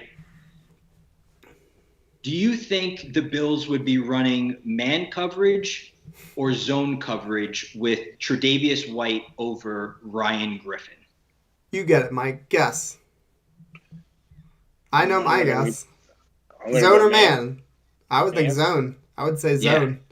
Yeah, exactly right. If they were going to be playing man, Tre'Davious White would be on the other side of the field, right, trying to guard probably a receiver. Denzel Mims or a receiver. Yeah, I mean they're not going to waste on 3rd and 4 here Tre'Davious White on Ryan Griffin. It's just they could put somebody else out there and they'd be perfectly fine. And so what they do to the boundary side, so Ryan Griffin's going to run a corner, and the running back is going to run to the flat. So it's a smash. It's a version of a smash combination where it's essentially a high-low read. If Ryan Griffin's open, you throw it. If not, you come down. Right? That's one thing. But to the field, the side that Denzel Mims on, we have the 3 receivers. So the point man is the guy that's most north, I guess, easiest way to put it, the guy on the line of scrimmage. He's going to run the corner to the other side. So he's going to run a corner route. Braxton Berrios is the most outside receiver. So I would categorize him as the number 1, the point man, and then Denzel Mims would be the number 3. So as the number 1, Braxton Berrios is actually going to go inside towards basically run kind of a curl to the middle of the field. And Denzel Mims is going to wait as the number 3 for Braxton Berrios to clear out and then just shoot to the flat. And so if I'm Sam Darnold, and I know everyone kind of says too, well, you don't know what Adam Gase is telling him. Adam Gase sucks. He probably told him to do the wrong thing. At some point, you take the training wheels off, right? At some point, we all have to be grown-ups here, and at this point in time on the field, it's your job to read it and get it to the right place. If I see Tre'Davious White hovering over Ryan Griffin, I'm not going to give Ryan Griffin the time of day to look. I'm not going to look at him. I'm just not going to do it. And so what I'm going to do is my key would be, you see how the Bills have 3 defenders over the trips? My key would be that guy that's standing at about the 7-yard line. Yep. Right here. If he shoots to the flat, then I would likely look probably to Braxton Berrios, who's going to run the curl to the middle of the field. If he sits, then I'm going to look to the flat where I know I'm going to have Denzel Mims, because that corner at the top who's sitting outside at about the 4-yard line, I mean, he's pretty deep to be playing a flat, right? He's pretty deep at that point in time. And if he's gonna be the one playing the flat, then I'm just gonna throw the corner for a touchdown. And it's easy pickings. So what happens here is if Sam is looking at that guy on the 7-yard line, he totally messes up. He doesn't do anything. He's kind of just gonna sit there. And so Denzel Mims in this flat here, first of all, Sam Darnold's gonna look to the right. And obviously nothing is going to be there because Ryan Griffin's going to be completely blanketed by Tre'Davious White. But not only that, it kind of makes me sick to see how wide open Denzel Mims is going to be. Just let it play, I guess, for everyone to see. But, I mean, he's standing by himself. Should be out right now. Like, should have been out right now or even a second earlier, right? Yep. At this moment? I mean, yeah, if his eyes were going to the left, Denzel Mims should be on his way walking to the pylon. And you can see here, there's no flat defender because on the bottom right, that linebacker goes into the flat, and Tre'Davious White drops with the safety. So it's likely some kind of version of a cover 4. And that slot DB that we had pointed out, he was likely supposed to be the flat defender, and they actually had a lineman drop to the hook. So we have 2 defenders on Braxton Berrios. And it's not supposed to look that way. Somebody messed up, and it was likely him. And so not even that, but he's still not throwing it. I know. Now he's looking at the corner at the top of the screen. And Denzel Mims is still open. It just doesn't work. And so that there, sorry to kind of not go off of Denzel Mims, but I thought for him, we should have been celebrating Denzel Mims' kind of first career NFL touchdown here, because you read the field pre-snap, it would tell you exactly where you want to go. And Denzel Mims is walking down here. And more importantly, then the Jets are up 7-0, and we have a chance maybe to create some momentum and beat a division opponent. Things like that, have to be taken advantage of if the Jets want to be, any relevant. And I think based on what I've seen from Zach, he would be able to get that ball out super quick, and we're kind of moving along in the process for starting to put up 7 instead of 3. Crazy stuff. All right. Awesome job, though, as the usual. You breaking it down. Thank you so much for doing that. We will be breaking down Bryce Hall, who I get it. I'm real excited about Denzel Mims too, but I'm very much looking forward to. I'll run it back one more time, Grant Reed. I am very much looking forward to the Bryce Hall review because it's a guy I am high on, and I do not know as much watching a DB in terms of mechanics, like their actual mechanics on the field. I don't know as much about that, so I'll be interested to see what you have to say about that. Let's take a look one more time because it was asked to look at this play one last time. And where is Darnold looking? Well, right now he's looking at the middle of the field, it appears. There's nobody in the middle of the field either. Yeah, I mean, there's a bunch of defenders in the middle of the field. That too, like he's not recognizing where the coverage is. Even if he had just thrown it here, like right away, right here, it could have been caught at least. At least the first down.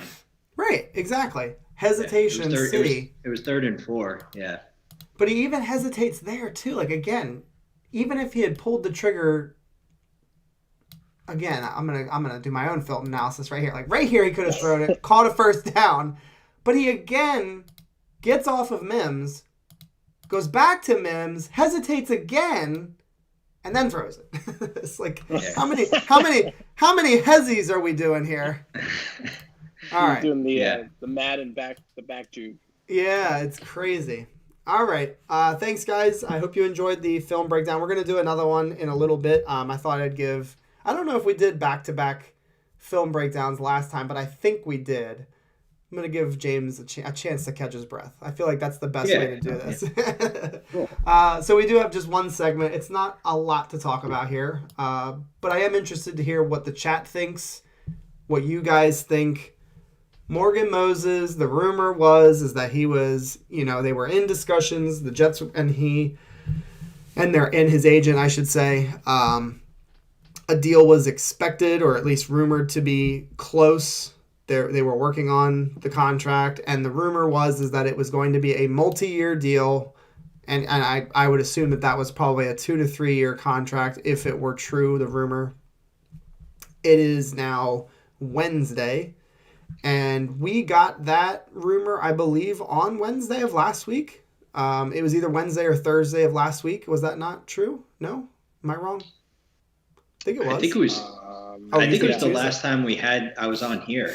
Yeah. So you think it was that long ago? Yeah, I think it was. I don't know. Oh, maybe I don't know. Time kind of flies, but it was some Wednesday. I think it was like the 16th or 17th that they sent that tweet out. So yeah, so about a week. Last week. I was wrong. Yeah. No, it's all good. So point being is that the deal did not get done, and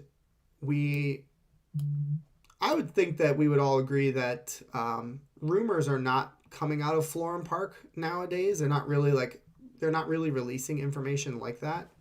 So perhaps that was just, a BS rumor. It could be that.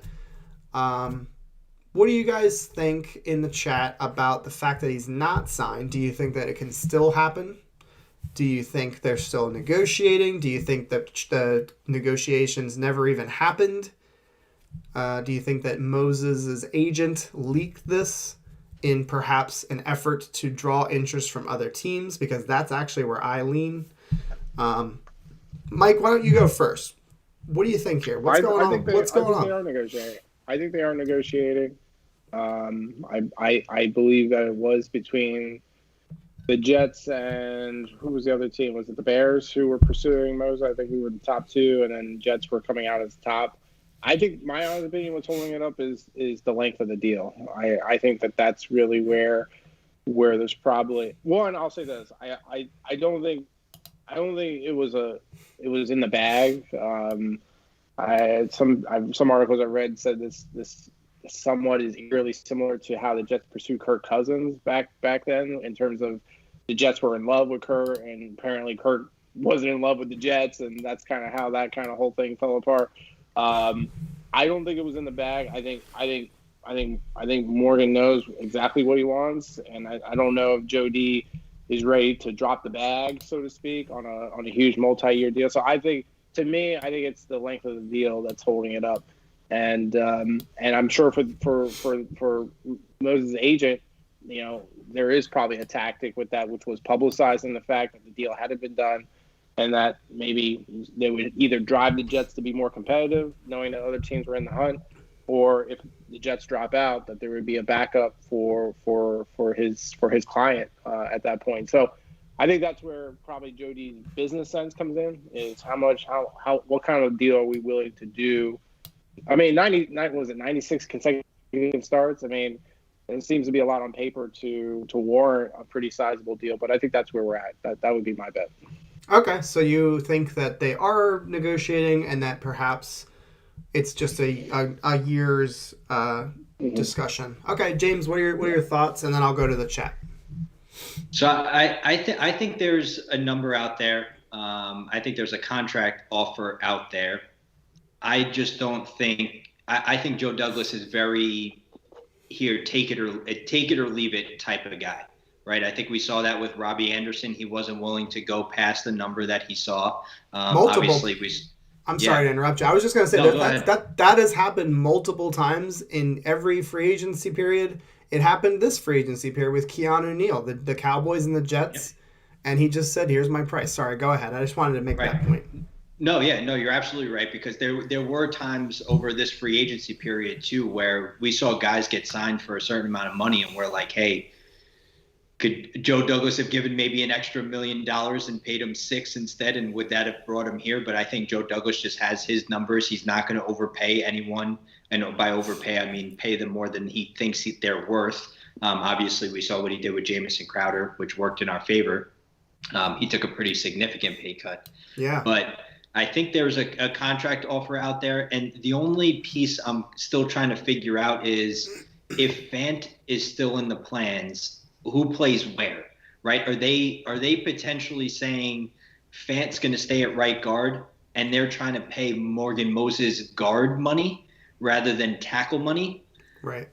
I think that maybe could be a factor too. Or is it, hey, George Fant's going to be gone and they're just trying to work out whatever it is. I think there's a lot of factors left, but I'd be patient. We still got some time.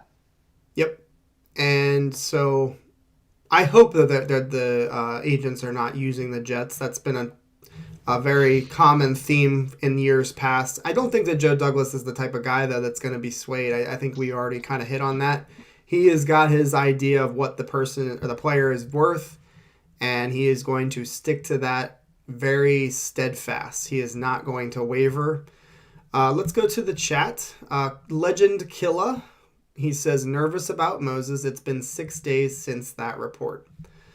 Vern is excited. He was actually hoping that we would do a Bryce Hall breakdown on the channel next. So we are glad that you are excited about it. I'm pretty hyped about it too. He's one of those guys that is not getting a lot of talk, and I think he should be. Philly Phil. He says, I think George Fant absolutely stinks. Let's see. Vervain says, it seems Morgan Moses is using us for leverage or just isn't sold on his role with the team. And so that goes along with what James is suggesting. Perhaps the Jets are saying, we want you to play right guard, and because they want to keep Fant at right tackle. So that could be it. That could be an issue. That could be the roadblock right now, is maybe he just does not want to play guard. Let's see. And maybe that's the thing. Maybe Joe Douglas is saying, I'm willing to pay you guard money, but not tackle money, which I think is kind of crazy because that's what he's played his whole career. But anyway, Gase was a major reason. Okay, we're talking about Sam again. Let's see.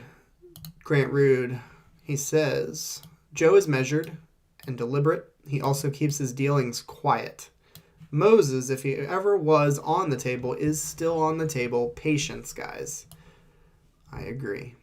And again, the thing to keep in mind is that not only was that report 6 or 7 days ago, nothing has happened since then. There's been no talkings of other teams. He hasn't been signed, so it's not over yet. I think that's a fair point to make. Jeremy says, I think JD is just standing tough. It's a stare down. This is a classic, we're going to wait you out kind of move. Absolutely. You could be right about that. No doubt about it. Jason Rhodes says, I'm not sure I want to sign him. I don't know why you wouldn't want to. He is the 8th, again, in PFF's grading system, 8th best run blocking tackle, not right tackle, all tackles. 8th best run blocking tackle in the National Football League, and I believe it was like 15th best against the pass. So, outstanding year last year. You can't deny that. I don't think we're going to have to overpay. We're not going to overpay. That's just the way that Joe Douglas works. So, I don't know why you wouldn't want him, especially if he's going to upgrade the offensive line for our rookie quarterback. That's how I see it. I see no reason not to get aggressive here and get him because it will help Zach Wilson. Sean Bennett says he needs to spend some money. Let's see. Vern says, I'm going to give it till the end of this week. And he says if it doesn't happen by then, it's probably not going to happen. And Grant Rood makes a good point. He says that there was a confirmed visit, so there were definitely negotiations that must have happened. Let's see. Frank. And again, Frank, thanks for coming in tonight. He says the agent definitely leaked it to Fowler to try to get some leverage on JD. I agree, but that idea. And Frank, following up what I just said, Moses is superior to Fant. You can think whatever you want about Fant. I don't think he's awful. I do think that he's a, at best, average offensive lineman. And if that's what he is, that's okay. Upgrading with Moses would be ideal, I think, to say the least. Okay, let's see. Man, the chat. Phew. Ludi Jake, you are brand new, sir. Welcome to the channel. Welcome to the stream. Thank you so much for leaving a chat. I hope you consider subscribing to the channel. He says Moses is 30 years old, probably wants a longer contract than JD wants to give him. That could also be true. 30 years old, it's very unlikely he's going to hit free agency with another big contract. This is probably his last best opportunity to get a good payday here.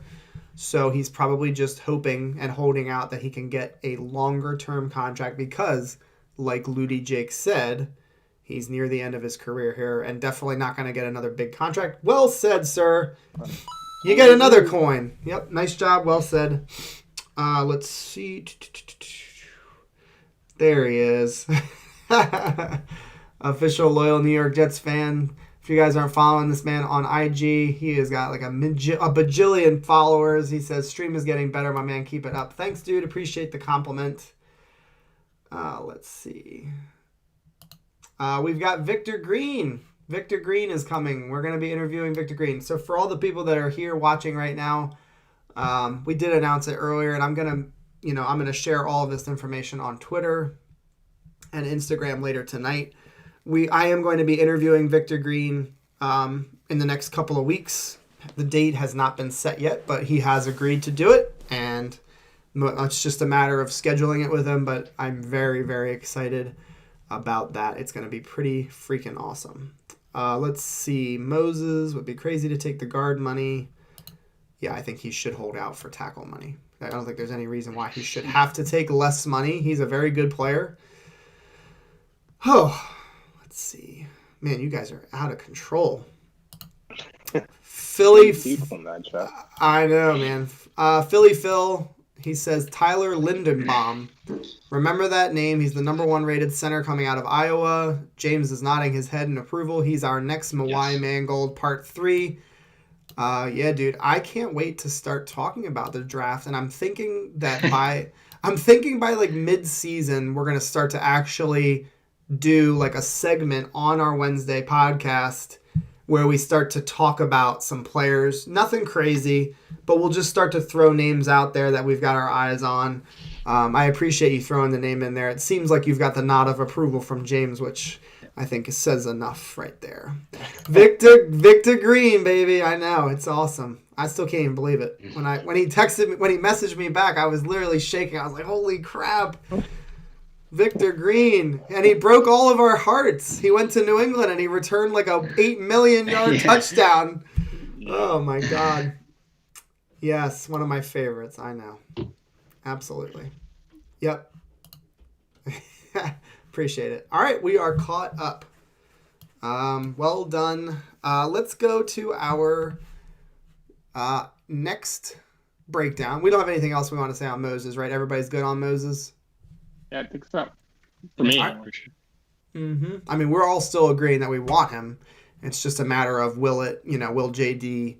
I'm sorry, not will JD. Will their side of the table kind of see that this is their best offer? So we'll just have to wait and see on that. All right, we are on to Bryce Hall. I'm pretty fired up. James, you're back on the mic. Mike, I'll let you do the talking this time. I'll be kind of quiet, give you a chance to interrupt him every once in a while. And chat, I'm gonna keep an eye on you guys. If you see things in the breakdown, guys, again, you are part of the channel. I keep saying that. You guys are a part of the channel, and I want you to feel like you can, stick your comment in there as well. So if you see things on the film, throw what you see and what you think. If James says something that you agree with, disagree with, throw it in the chat. We'll be happy to talk about it.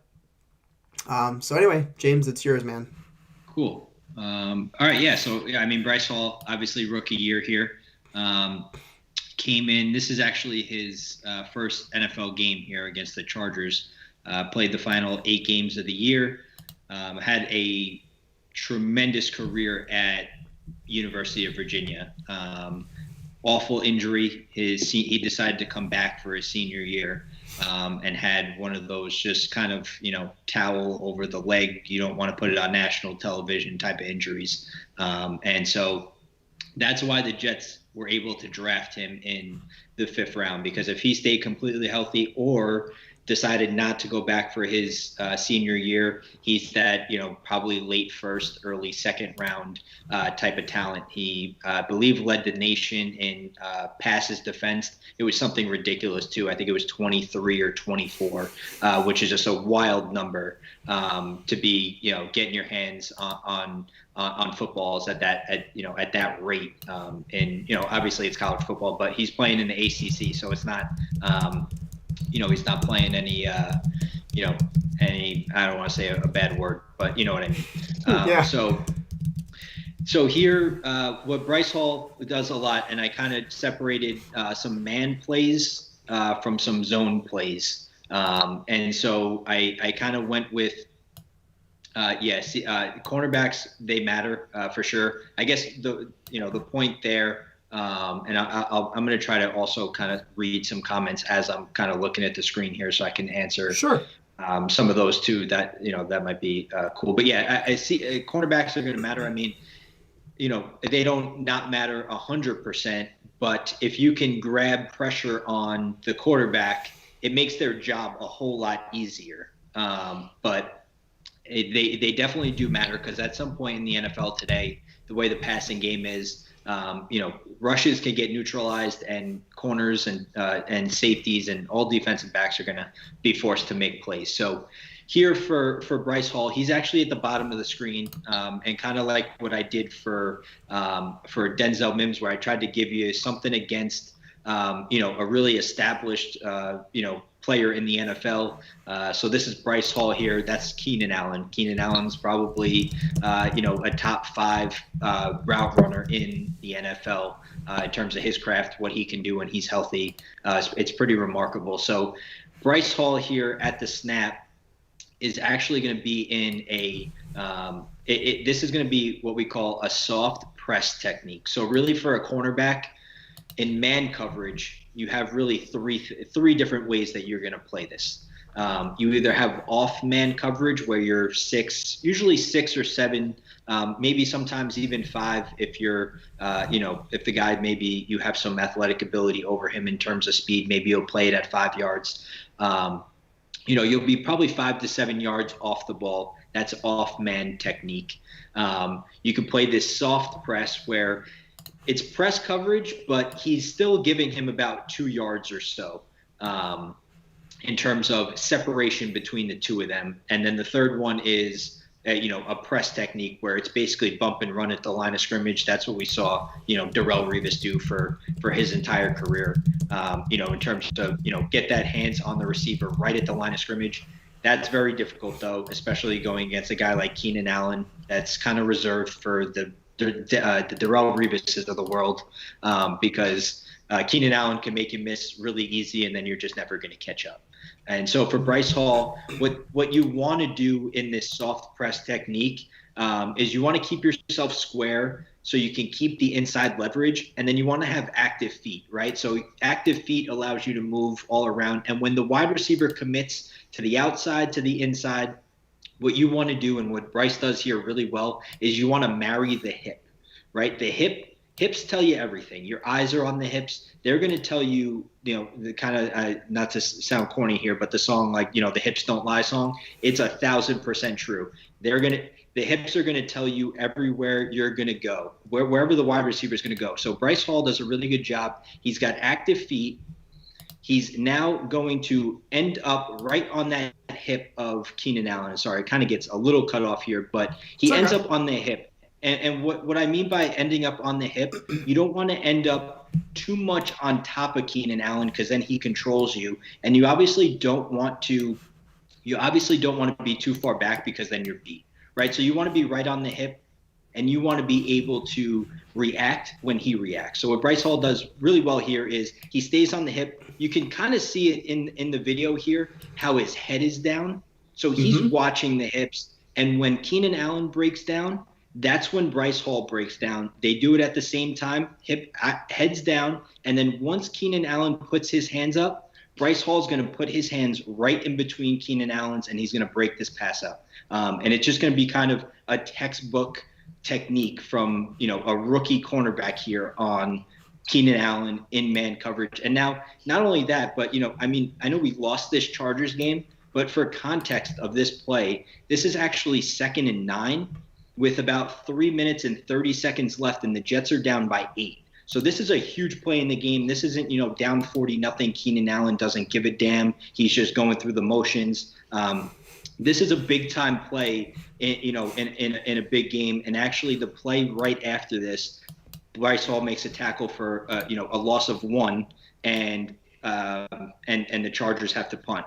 So in terms of the technique there, Bryce Hall does everything that he needs to do from start to finish. Active feet. He keeps – when Keenan Allen commits there, and when I say commits, I mean he commits to going down the sideline. That's when Bryce Hall turns, and then he also stays on that hip with him, and he's able to put his hands up. When you watch the receiver's hands and they go up, it's likely going to tell you where the ball is going to be. Keenan Allen's not going to put his hands in a spot where the ball's not. And so when his hands go up, your hands go up, and you break up the pass right there, and it's a fantastic play, no penalty. It's just perfect coverage by Bryce Hall. This was a super impressive rep for a guy that's in his first NFL game here. Mike, takeaways. I thought the breakdown was crystal clear. I also think Bryce is maybe slightly above average with his size for how he moves, right? So yeah. Do you think some of the plays I've seen, Bryce I would say is more on the spectrum, James, one side of the spectrum being very cautious, DB, versus on the other side being very aggressive. He's more on the aggressive side at times, I would say, at least some of the big plays I feel like he makes. Do you feel like that's also his curse in some ways, is overly committing, given his play style? Yeah, he's definitely on the aggressive side, which you like, right? You like because he plays with some speed. But yeah, and kind of the next play you'll see, not that the aggression really kind of hurts him, but I did add a bad play in here. Sorry, guys. No, I did add a bad play. I like both. That's a good thing. Yeah, only because I kind of like, and like Mike, what you're saying is there's a style of corner, right? Some guys are more patient, some guys are more aggressive, and sometimes it hurts you, right? You have to take chances. Bryce Hall's that kind. He's going to take a little bit, he's going to take some chances, but you need that confidence at that position. When you think of the cornerback spot, it's probably you're probably more likely than not to be on someone's highlight tape. Yeah. That's where you don't want to be. You're more than likely to, when you're in a stadium full of 80,000 people and somebody scores a touchdown, you're more likely to say, that's his fault. It's very clear. We can all see it. How did you get beat on that deep play? That kind of thing. So I think at times, it kind of hurts him. But I think it'll get to a point where he's able to kind of harness that ability. The more he sees, the more he'll learn, the more he'll react a little bit quicker to, and that aggression will turn into, bigger plays for him.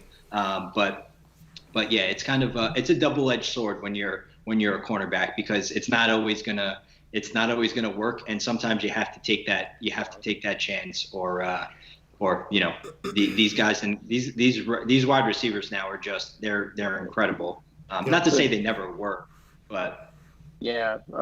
Somewhat of a unrelated, before we go to the next play, is do you given the amount of film you've digested on just players, corners in this case, James, do you think Bryce has a longer journey because he doesn't have another veteran to learn from on the team? I mean, corner, as I understand, well, in pretty much any position, there's this inherent skill and talent, either through the physical abilities or through your ability to digest what's happening around you, whether that's the plays or just seeing the field, I guess you could say. There's other things such as techniques, such as on the job training, I guess you could say, that Bryce doesn't really have at his disposal when it comes to feeding off of other experience. In the cornerback environment, how much is that going to hold him back, do you think? I think it's a factor. I do think at the cornerback spot, it is nice to have that veteran presence there. Not to say it's similar to the quarterback spot, but for someone to be able to kind of sit down with you in the film room and kind of understand, hey, when the wide receiver lines up and he does X, Y, and Z things, like it's always kind of cool to hear Deion Sanders talk about playing cornerback, because he just has all these tendencies that he kind of picks up. And if his hands are this way, if his hands are lined up that way, he knows exactly. It's crazy. But things like that, veteran guys, they pick up on it after year of watching film. You're able to just understand some tendencies for some guys. And so he'll get there. There's just nobody on the roster right now that's really above him. I mean, Blasson Austin is there, but I know people are kind of iffy on him. Me too, in a sense. I think if him and the younger guys are on any kind of level platform, the younger guys should play. But so you make a good point. I don't think it's going to hinder him long term. We look back and say Bryce Hall wasn't successful because we didn't have a veteran in there. I just think it's one of those where he's going to have to end up. It sounds crazy, but the second year cornerback is going to have to be the one that kind of steps up and is that leader of the room. And that could be a daunting task at the cornerback spot, given the difficulty of the position. Yeah. Yeah. No, So we're really relying on our boys on the line. So Quinnen, Carl, Sheldon Rankins. I mean, we're if they can do their job like we think they can, it's going to make the life of Bryce Hall easier, and that transition from being a rookie to a second-year guy who is being counted on will be potentially lessened, a little bit less daunting. But you're right, though. All right, cool. Play 2. Let's do it. Yep. Yeah, and it's also just really quickly that kind of four-man rush idea of, okay, if we have a dominant 4, math tells us that we can have 7 guys in coverage if we're only rushing 4, and obviously we'll blitz and we'll do all that fun stuff. But baseline stuff, if we can dominate with 4 guys rushing the passer, that means we can have 7 guys playing coverage and defense, and that puts guys on a little bit less of an island. They can kind of work in that regard. So, but no matter what, there's going to be a third down where somebody's going to have to play man coverage and make a play. So, the man coverage stuff and the cornerbacks, they'll still be important. But here, now this is the second play, and I put one in where Bryce wasn't successful, and I did that because the realization that he could be a really good player, but these plays are going to happen. It just is the nature of the spot. He's going to get beat. Jet fans, we're spoiled in one regard, and that's for however many years we had Darrelle Revis, we basically didn't have to worry about half of the field, or that team's best wide receiver. And so, here, Bryce Hall, it's going to happen. He's going to get beat next year. He's going to get beat in his third year. It's going to continue on. But this is a nice little comparison play to the first one. It's the same technique, right? So same soft press coverage. He's at the bottom of the screen here. And he's actually on Devontae Parker, who used to see him twice a year, who's a really good receiver. So he's in soft press, but right off the bat here, when you see it here, his feet, he's got cement feet, right? He's got cinder blocks on the feet. He ain't moving at all. Flat. And Devontae. Sorry, go ahead. Devontae Parker is gaining ground on him, and he hasn't moved his feet yet. So he's in a bad spot.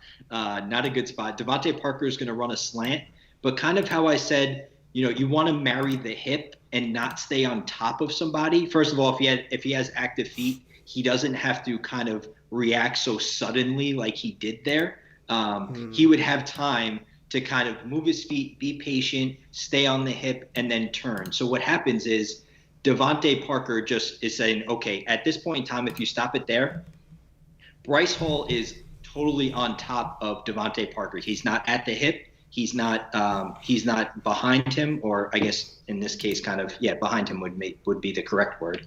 But he's in front of him. So now Devontae Parker can do exactly whatever he wants with Bryce Hall. He can stop his feet. Oh, and sorry. Whoa. I apologize. I did not mean to do that. No, that was an accidental click. I apologize. My bad. That's all right. So that not having his feet being active and moving puts him in a spot where now he has to try to recover, and he recovers way too much, and Devontae Parker cuts it inside. Now he's able to kind of stay on Devontae Parker. It's not like Devontae Parker has a ton of separation, but when you're behind the guy, instead of being able to get your left arm in front, so in this situation, if he plays it perfectly, what would have happened is he's on the hip.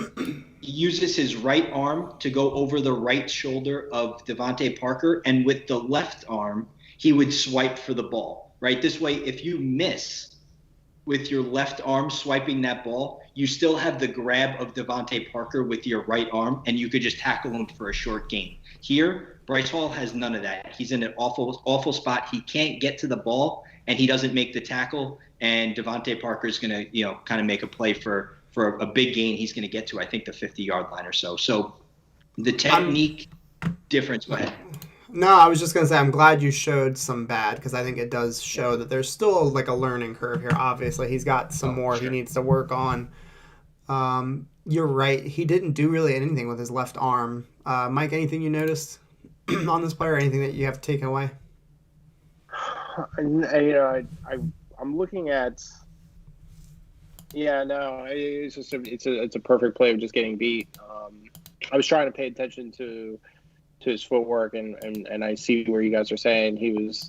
I mean, almost until first contact, he hadn't moved his feet. So that's a pretty good point that I didn't really pay attention to. So I think there's not much more to take away than what James already kind of pointed out. All right, cool. Then we are on to the third play, I believe. Sweet. There we go. So number one cornerback rule outside of technique is a short memory, right? So now tying the second play into this play, that second play was earlier in this game. And he had gotten beat by Devontae Parker a couple times. That one included that we just watched. And so now we're in the third quarter here. And obviously the Jets didn't win this game. They didn't win many games at all.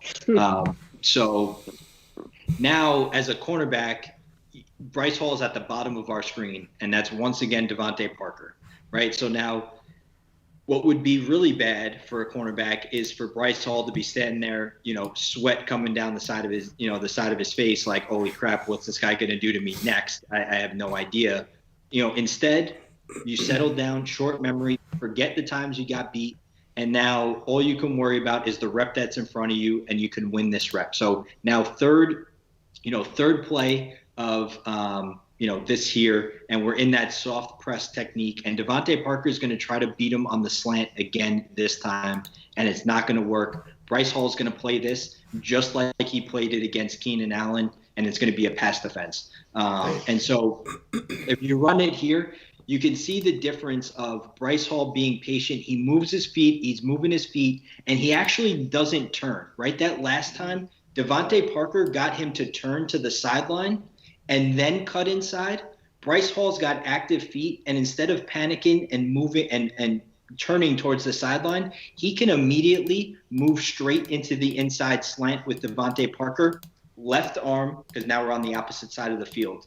Left arm is on Devontae Parker's back, and the right arm comes over the top to break the pass up, right? So if he doesn't touch it, he's kind of got covered. He's got Marcus May there to help him out. But he's right on the hip there, and instead of being directly on his back where he can't even really see the ball, he's able to now get over the top, over the side of him with his right arm and break that pass up. The technique difference between play 2 and play 3 is pretty astronomical in terms of what it looks like. The second play looked like someone we don't want to have on the field. This play looks like somebody we want to be our, at least cornerback 2 in his second year. And so that's kind of the stuff. But, the mental aspect of being a cornerback is one of the biggest things that he can have. And I constantly saw that with him, where he would get beat, but he would bring it the next play. And nothing ever affected him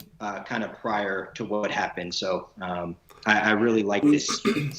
I gotta say something, Mike. Mike, I don't want to interrupt you. I gotta do this though. I'm connecting you to Bryce Hall. So tell me if I'm wrong, Mike, because maybe the chat won't believe this. You're an outstanding golf player. You can toot your own horn. That's right. He is very good. Seriously, very good golfer. golfer. And Mike, would you agree that having a short-term memory as a golfer, kind of like a cornerback, if you get burnt on one play or if you make a poor shot, you need to just kind of forget about it and move on, right? Like, that's a fair comparison. I think that applies to all sports. I think pretty much, right? There you go. Fair enough. So, all right, Mike, go ahead. Sorry, I wanted to interrupt you because I wanted to pat you on the back about your golf game.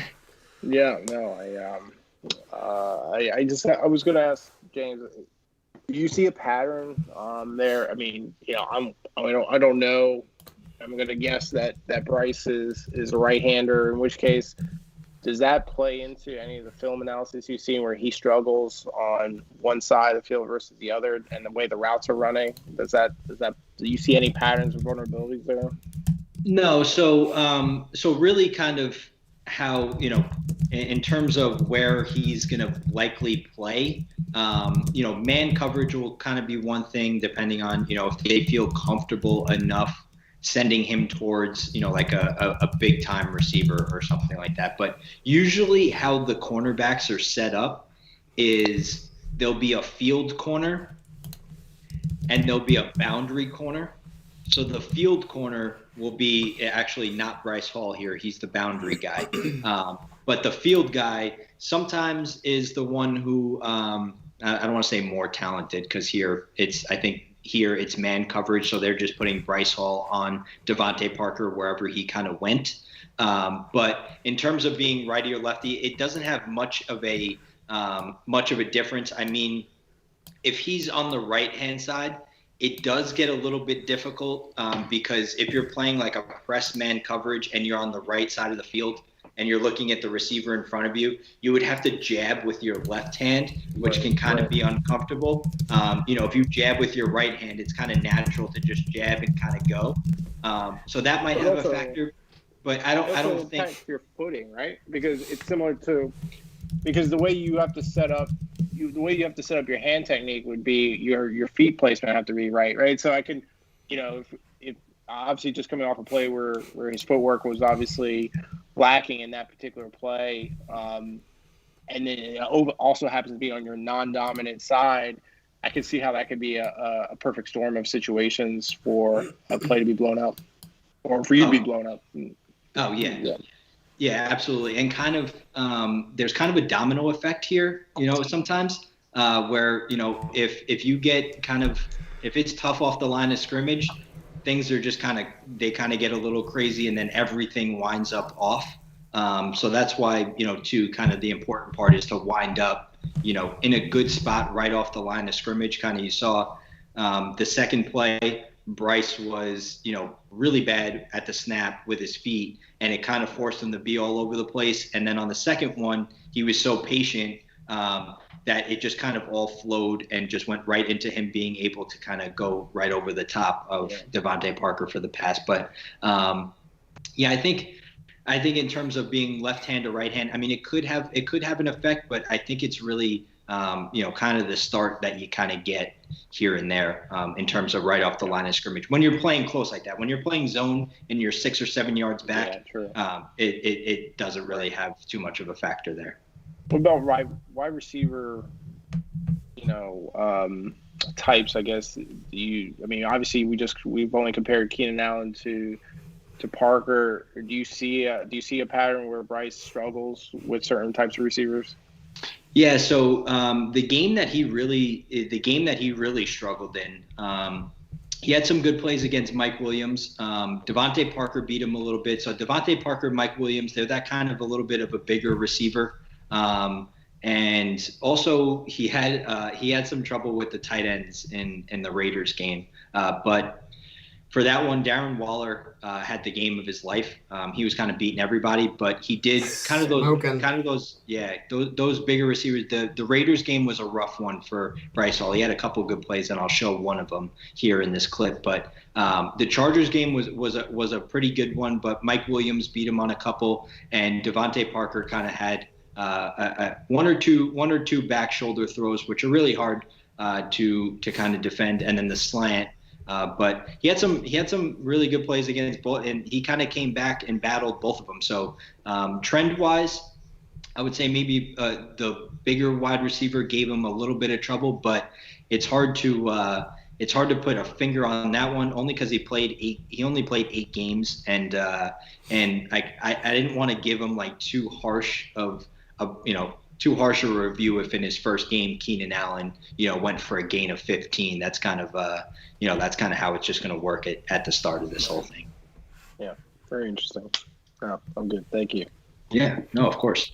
All right, so we're back to the Chargers game. This was one I think everyone's going to kind of remember here. Bryce Hall is going to be at the top of the screen on the 30-yard line, and here the Jets they don't know what coverage they're supposed to be in.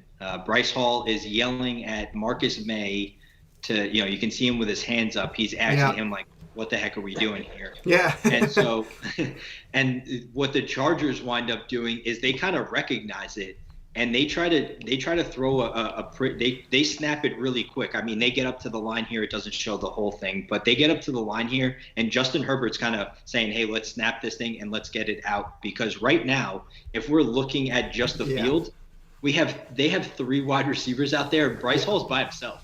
Yeah. So it's not exactly set up for success for the guy here, but he winds up kind of just saying, okay, he's probably in a cover 2 here. That's what I think. What it winds up being, it winds up, the play happens so quick that I think it's cover 2 based on how Bryce reacts and how the corner to the boundary set up. We have 2 safeties, and so I think it winds up being cover 2. Cover 2 for a corner. Your responsibility is to flat. So whatever goes on in the flat, you take it right away. You have a safety over the top. You have a couple you have some hook defenders. So as a cornerback in cover 2 in trips, sometimes it's sometimes hard. If there's 2 wide receivers, you're always looking at the number 2. Number 2 will tell you everything to do when you're the cover 2 corner, right? Pretty easy to remember. Your eyes are on number 2. If number 2 goes vertical, then you stay in your drop. If number 2 goes out to the flat, you take the number 2. That's kind of how it works. And when there's 3 receivers, I don't know how Greg Williams taught it last year, but he could be looking at the 2 or the 3. And if somebody goes to the flat, then it's his responsibility. So he's likely just kind of looking in and trying to diagnose whatever he sees here. And so what he sees is Keenan Allen's going to run basically a swing, a quick screen. So he's the number 3 Keenan Allen right there. And so in this spot, what the number 1 and the number 2's job is to block Bryce Hall or block somebody. And Bryce Hall reacts to this so fast that Mike Williams is the number 1 receiver up there. By the time he looks to go to block Bryce Hall is already by him. And you could see Mike Williams is like, he gives kind of like the oh shit look, like what am I supposed to do here? And Bryce Hall just blows this play up. So if you run it here, Bryce Hall is going to react immediately, shot out of a cannon.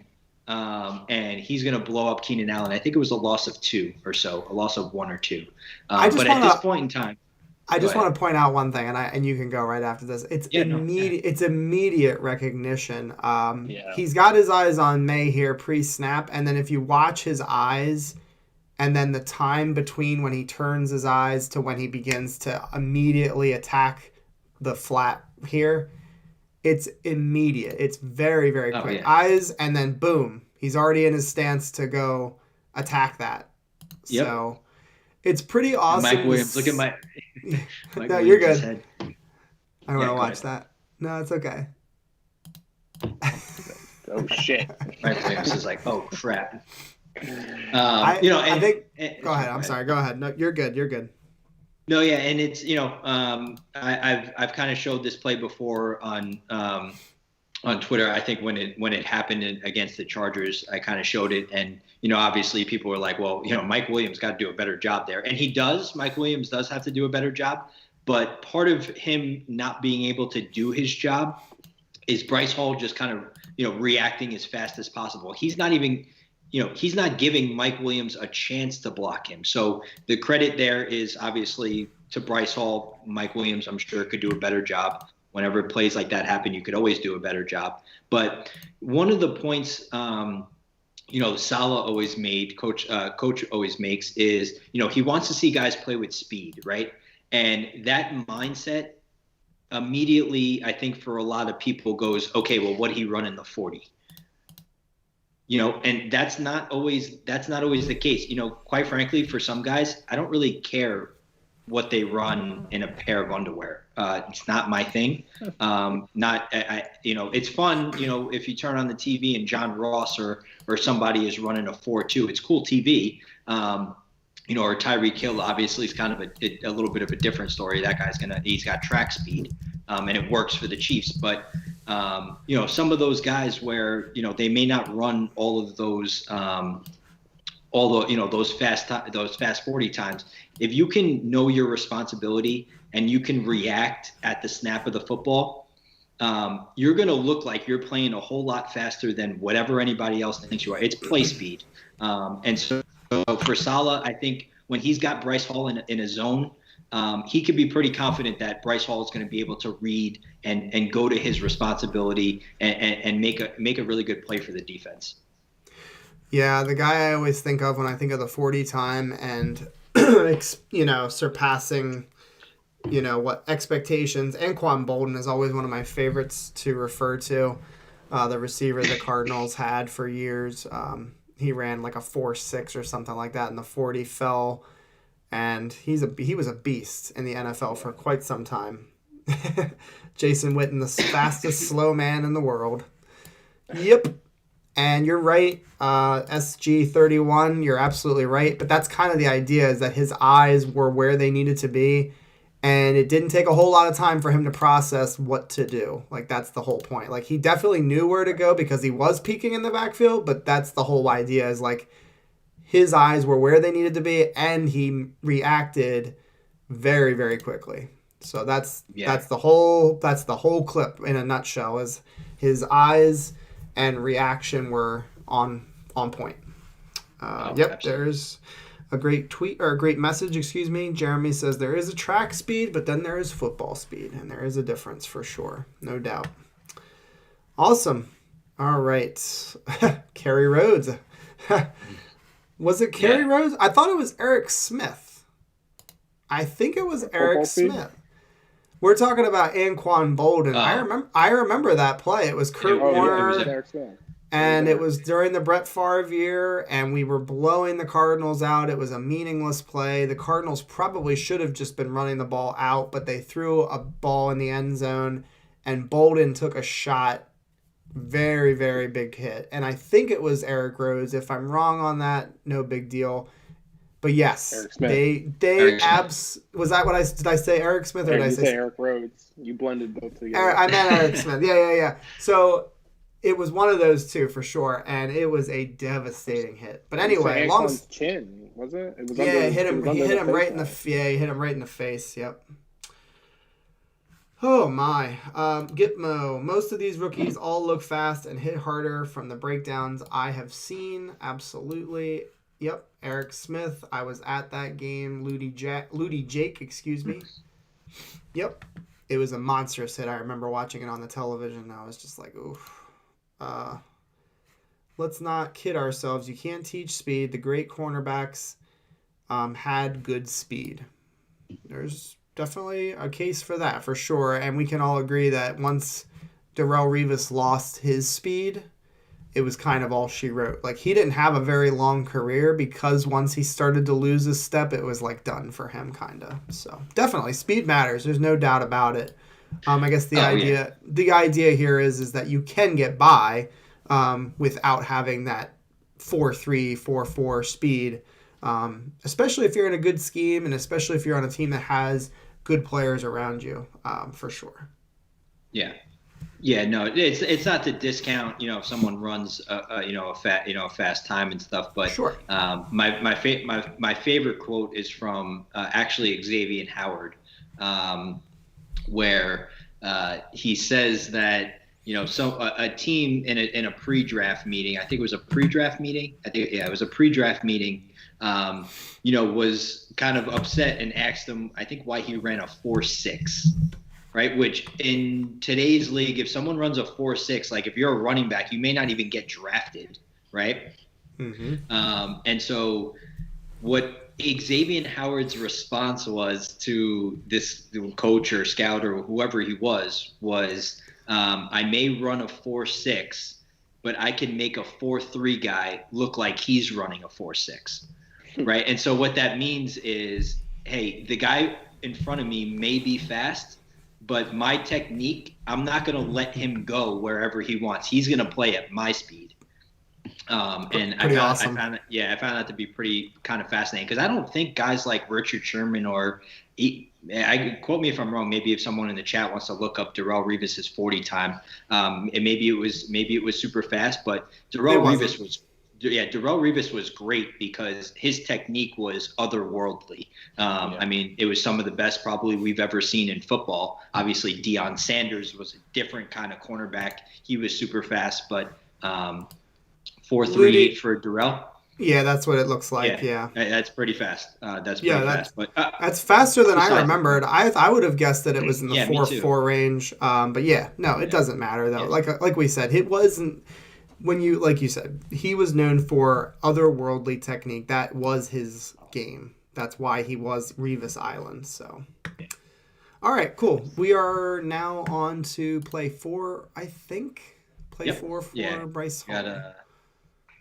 This one's going to be extremely similar kind of to the last one. Again, zone coverage to kind of find. He played a lot of that soft press man technique kind of in his rookie year. So to find these kind of, quick recognition zone type of plays, when you're playing cover 3 as a corner, if you're playing cover 3 as a corner, it's kind of fun because all you have to do is kind of just sit back deep and you just can't let anybody beat you. And so it's very kind of rare that you see sometimes, a cover 3 play unless they get tested deep. So I really like the cover 2 plays because I've been there at the corner spot. You have to be looking at the number 2, and it's kind of interesting where if there's some kind of route combination to your side, you either have to be aggressive or you kind of have to sit back and maybe even try to bait the cornerback. So I picked out a couple more of these cover 2 plays, and here Bryce Hall's at the bottom of the screen. You could see again. He's playing outside leverage, which is, sometimes not sometimes, it is common with cover 2. And the reason being is the number 1 receiver, you want to funnel him inside, right? You want to funnel him to that safety. If you let him outside, that deep safety over the top, here it's Ashton Davis, is going to have a very hard time getting over the top. So you line up outside leverage on the cornerback, on the wide receiver in cover 2, in hopes that you can keep that outside leverage and push him to the middle of the field, help out your safety a little bit, give him a hand. Because especially on a guy like Henry Ruggs, talk about dudes that can fly, he's another one.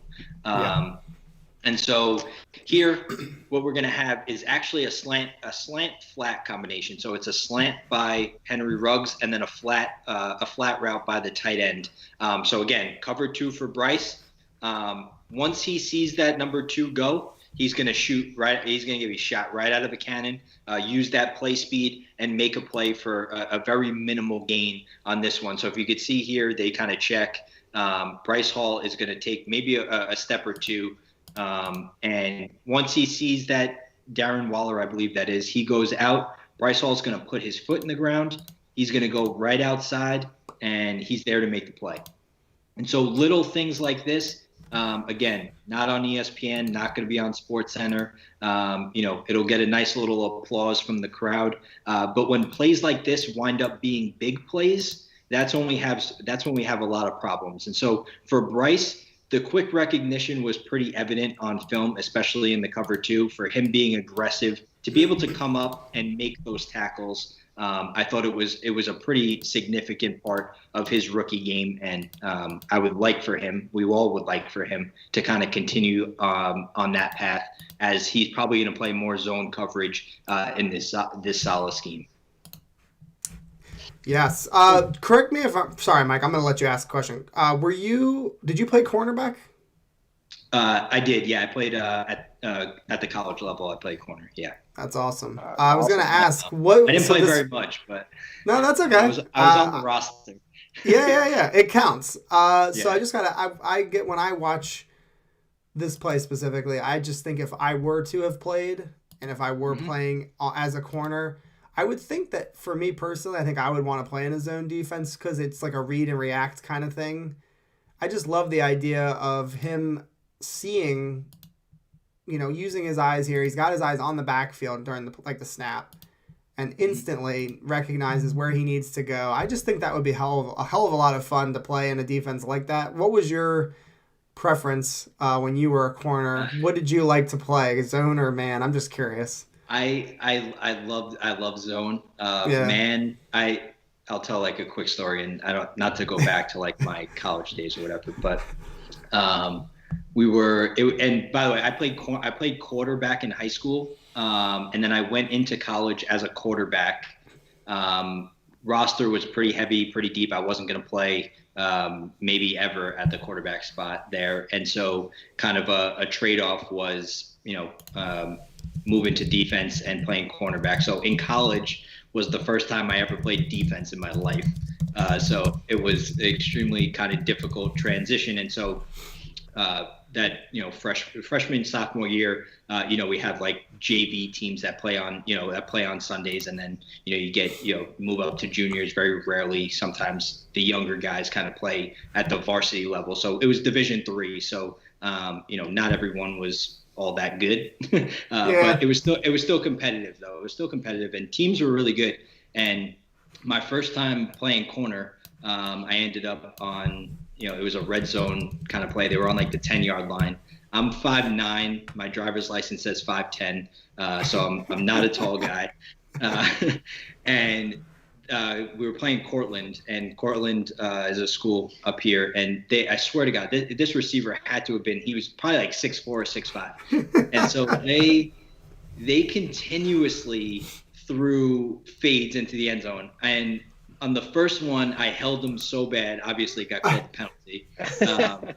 I held again the second time, like hoping like they just wouldn't see or they would just stop doing it. And then the third time he just scored a touchdown. Like it was terrible. It was awful. And so I preferred zone for basically the rest of time. That's pretty funny. Thanks for sharing that. Mike, you were going to talk earlier and I cut you off completely. I was going to ask James to, seeing how this play got blown up, what should the quarterback have done there? I'd just be curious to see how you would have fought this play call or this. Yeah. You know what I'm saying. Yeah. So the slant flat. So kind of what you have to worry about. Yeah, because kind of if you rewind it back, it kind of looks like he can, if Derek Carr diagnoses the cover 2 here, which you could probably see by the 2 safeties and then Bryce Hall's alignment on the number 1, you're likely thinking a cover 2. And so the only thing you kind of have to worry about is that linebacker. I think that's Harvey Lange right there. He's going to kind of drop. He's going to kind of drop into that hook. And the hook, I just mean he's going to kind of drop.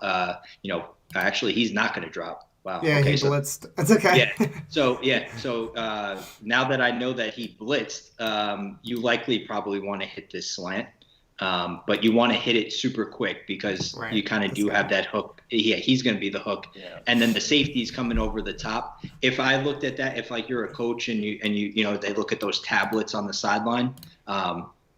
And you saw something, hey, let's if we get a similar look with this route combination, maybe we can have Henry Ruggs kind of, not continue on, but maybe sit there before the safety and we can get it over the linebacker, hit him right there, and you kind of live there. But I think Derek Carr maybe thought, okay, maybe even I'll have Darren Waller one-on-one with a rookie corner, and if he beats him, it's going to be a big play. So it's just a matter of kind of what you see. But yeah, Henry Ruggs was kind of open on that one for sure. Yeah.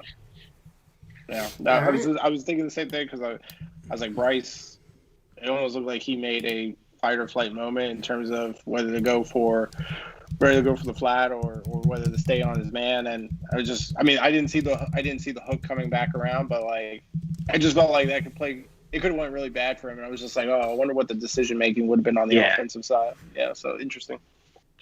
No, for sure. Yeah, for sure. But that flat right there would be his responsibility. So if that post or that slant comes, someone else has got to take that. And if it's open, it's open. Then you gotta adjust next time. I'm going to implement these, John, in our next game of Madden. All right, and last one here. So this is Bryce's. I have to include the first career interception for him, and so he's playing a cover 2 here again. He's at the top of the screen, and what the Rams are going to do is they're going to run actually a naked bootleg. Actually it's just really naked. I know it's a weird term, but like whenever you see the quarterback boot, like you'll see Goff do here. If there's no linemen that are coming to help Goff and he's just by himself, it's called naked. Like he's got nothing around him, nothing on. And if there's a lineman that winds up pulling or something, usually that's when you call it like a bootleg. So here it's a naked. Bryce Hall's at the top. Now he sees that his guy and also the number 2 tight end, they both go in. So essentially now he has to be patient, right? He knows Goff is going to kind of roll out. And so he's going to try to bait Jared Goff into a throw to Robert Woods, who's on the other side of the field, coming down here, going to Bryce Hall's side. So he's running an over route to Bryce Hall's side. And what Bryce Hall's going to do is he's going to kind of just sit there and he's going to bait the corner throw or bait Jared Goff into throwing this ball to Robert Woods. You can see him. He's Bryce Hall is basically facing Robert Woods. And if Jared Goff doesn't throw it, then he runs up and he tries to put a hit on Jared Goff. But if Jared Goff throws it, you get in the passing lane, and that's exactly what's going to happen. Jared Goff is going to make a pretty bad decision here to try to throw this to Robert Woods. But he does, in fact, throw it, and Bryce Hall is there for actually the one-handed interception. It was a pretty nice catch. It was a sick catch. But yeah. Again, just using his eyes, just having his eyes where they need to be, reading and reacting. Yeah. Right. Yeah, you want to be useful on those plays, right? Because usually if someone's not running to your side, maybe sometimes then nobody comes to your side. But if Jared Goff is booting that way and you know that your receivers are running to the other side of the field, it's highly likely that somebody's going to come to your side of the field. You just have to be patient and wait for them. And he does a great job. Cover 2. This time he's not running up and tackling somebody. This time he's sitting patiently. He's waiting. And we see why he had all those pass defenses at Virginia, because he just does a good job. And a pretty nice return that he makes too. Be an athlete, be a runner with the football, and give us good field position for the offense there. So Bryce Hall, I think he's an exciting player. I know people are kind of down on the cornerback spot because we don't have that veteran, but Bryce Hall, for right now, he's that cornerback too. If he takes a next step, then maybe we're talking something else in the future, which he could very well take that next step. But I think for sure that he's going to be a big part of this defense this year. So I have to change the subject here. We're running out of steam here. We got one more segment we're gonna do. By the way, great job, James. You get a Jets chant, dude. Super. Just a fantastic job as always. Everybody in the chat loves the breakdowns, and I've been getting nothing but praise for you for your breakdowns, your knowledge. So. Awesome job as always. I have to change the subject though. I posted on Twitter one of the heads up that Victor Green would be coming on the channel, and one of the comments from somebody says, "What a great special teams player." And I can't really figure out if they're joking or if they're being like dead serious. For Bryce Hall? No, I'm sorry. Yeah, I'm going back to the Victor Green thing. So they said he was a great special teamer. They did not watch Jets football, I guess, in the late 90s, early 2000s. So I don't know. I'm kind of mad for him. Victor Green getting slighted on by the Jets fans on Twitter. So he might be top 10 in tackles, I think, in like Jets history. I think he was ridiculous. He had a season, and I was looking at it. He had like 150, 160 tackles in one season total. That's insane as a safety. I think it's a record. I think it's a Jets record. Yeah. And he also, if you look at, and there was it was a 6-year stretch. And I don't know what year it started in, so I won't try to guess, but he started with 1 interception. The next season it was 2. The next season it was 3 interceptions. The next season, it was 4 interceptions. You get the trend here. The next season, it was 5 interceptions. The next season, it was 6. So that's every crazy. Single season, it literally, for 6 seasons, improved in interception category. And, again, not to change the subject, 3 touchdowns in his career. The guy was a beast. So anyway, I just can't believe that was something that I actually read. James is a trooper. James is the man. Love his insight.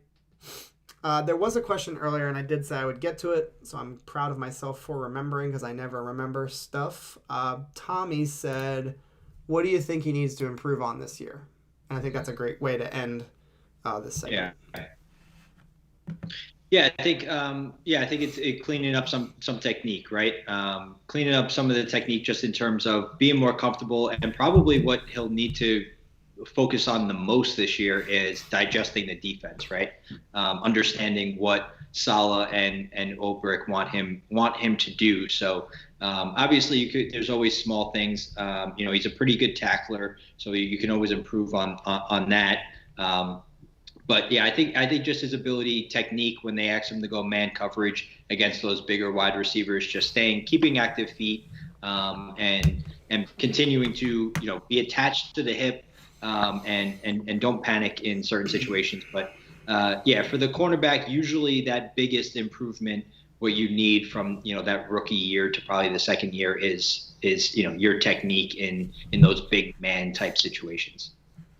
And Jason Rhodes with an interesting comment, and I agree with it. Just consistency, because that's always something that everybody's working on. No matter what position you are, you always want to be consistent, and that's with how you're reading the opponent and your fundamentals, techniques, all that stuff. So, yeah, I am still blown away. I just read another tweet by this person. They said, yeah, he was a good safety. I know later on in his career he was converted to safety. Okay. I said maybe I politely said maybe do a little bit of research before you tweet. Anyways, Kyle Clifton has the record for tackles, 1,200 tackles in his career. Only 5'10", but just an absolute tough badass. So, all right, cool. We are on to the last segment here. This will not take too terribly long here, guys, but we are going to end it with Flight 2021. Mike won't be much of any use here because he didn't watch it yet. You will watch that though, right, Mike? It's on YouTube, man. Yeah. You gotta watch it. Probably see you. What's that? I'll probably watch it when I'm with you, quite honestly. Oh, okay, I gotcha. It's good enough to watch by yourself. So if you're worried about watching it by yourself, I say do not be fearful. It is just a really, really good watch. James, you watched it. Did you watch all 4? So I haven't made it through all 4 yet. I'm through 2 of them. So I'm going to actually finish the last 2 tonight. So I'm pretty excited. But yeah, it's been really, they did an awesome job, at least with the first 2. I'm assuming it's going to continue. Victor Green tweeted back. He responded. Nice. This is fantastic. Holy moly. Oh, this is fantastic. Just fantastic. He said this is literally what he tweeted, guys. Look, Victor Green. He said you need to look at my career, my friend. Wait a minute, shit, what the hell? Sorry. My computer is now I apparently activated Siri. Siri, stop. What is going on? Okay, sorry. Victor Green, you need to look at my career, my friend. By the way, I was never converted. Always been a safety. Know your players. I was a good special team player, but was a great safety, my friend. You better ask somebody.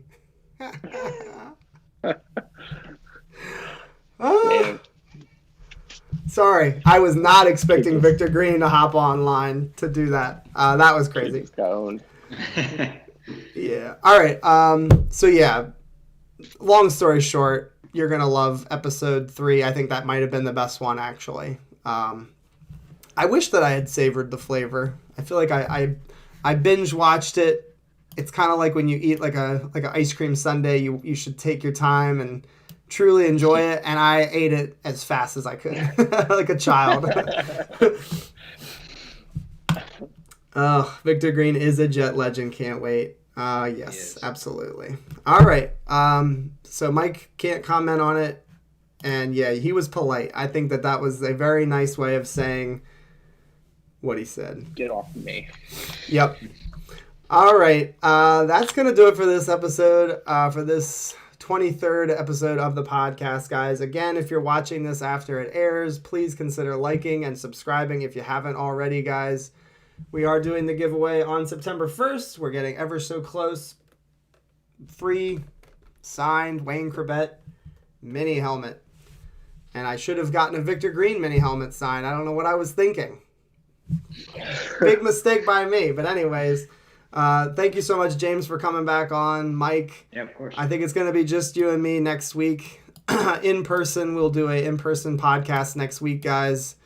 And then James, if he's up for it, we'll see if we can get him booked up again for another episode. 20. You'll be on for 25 potentially. So yeah. Thank you so much for watching, Mike. Any words before I wrap this up? No, everyone have a good rest of your week. Yep. Enjoy the rest of the week. Go Jets, guys. And a word from my daughter. See you guys next time. Peace, guys.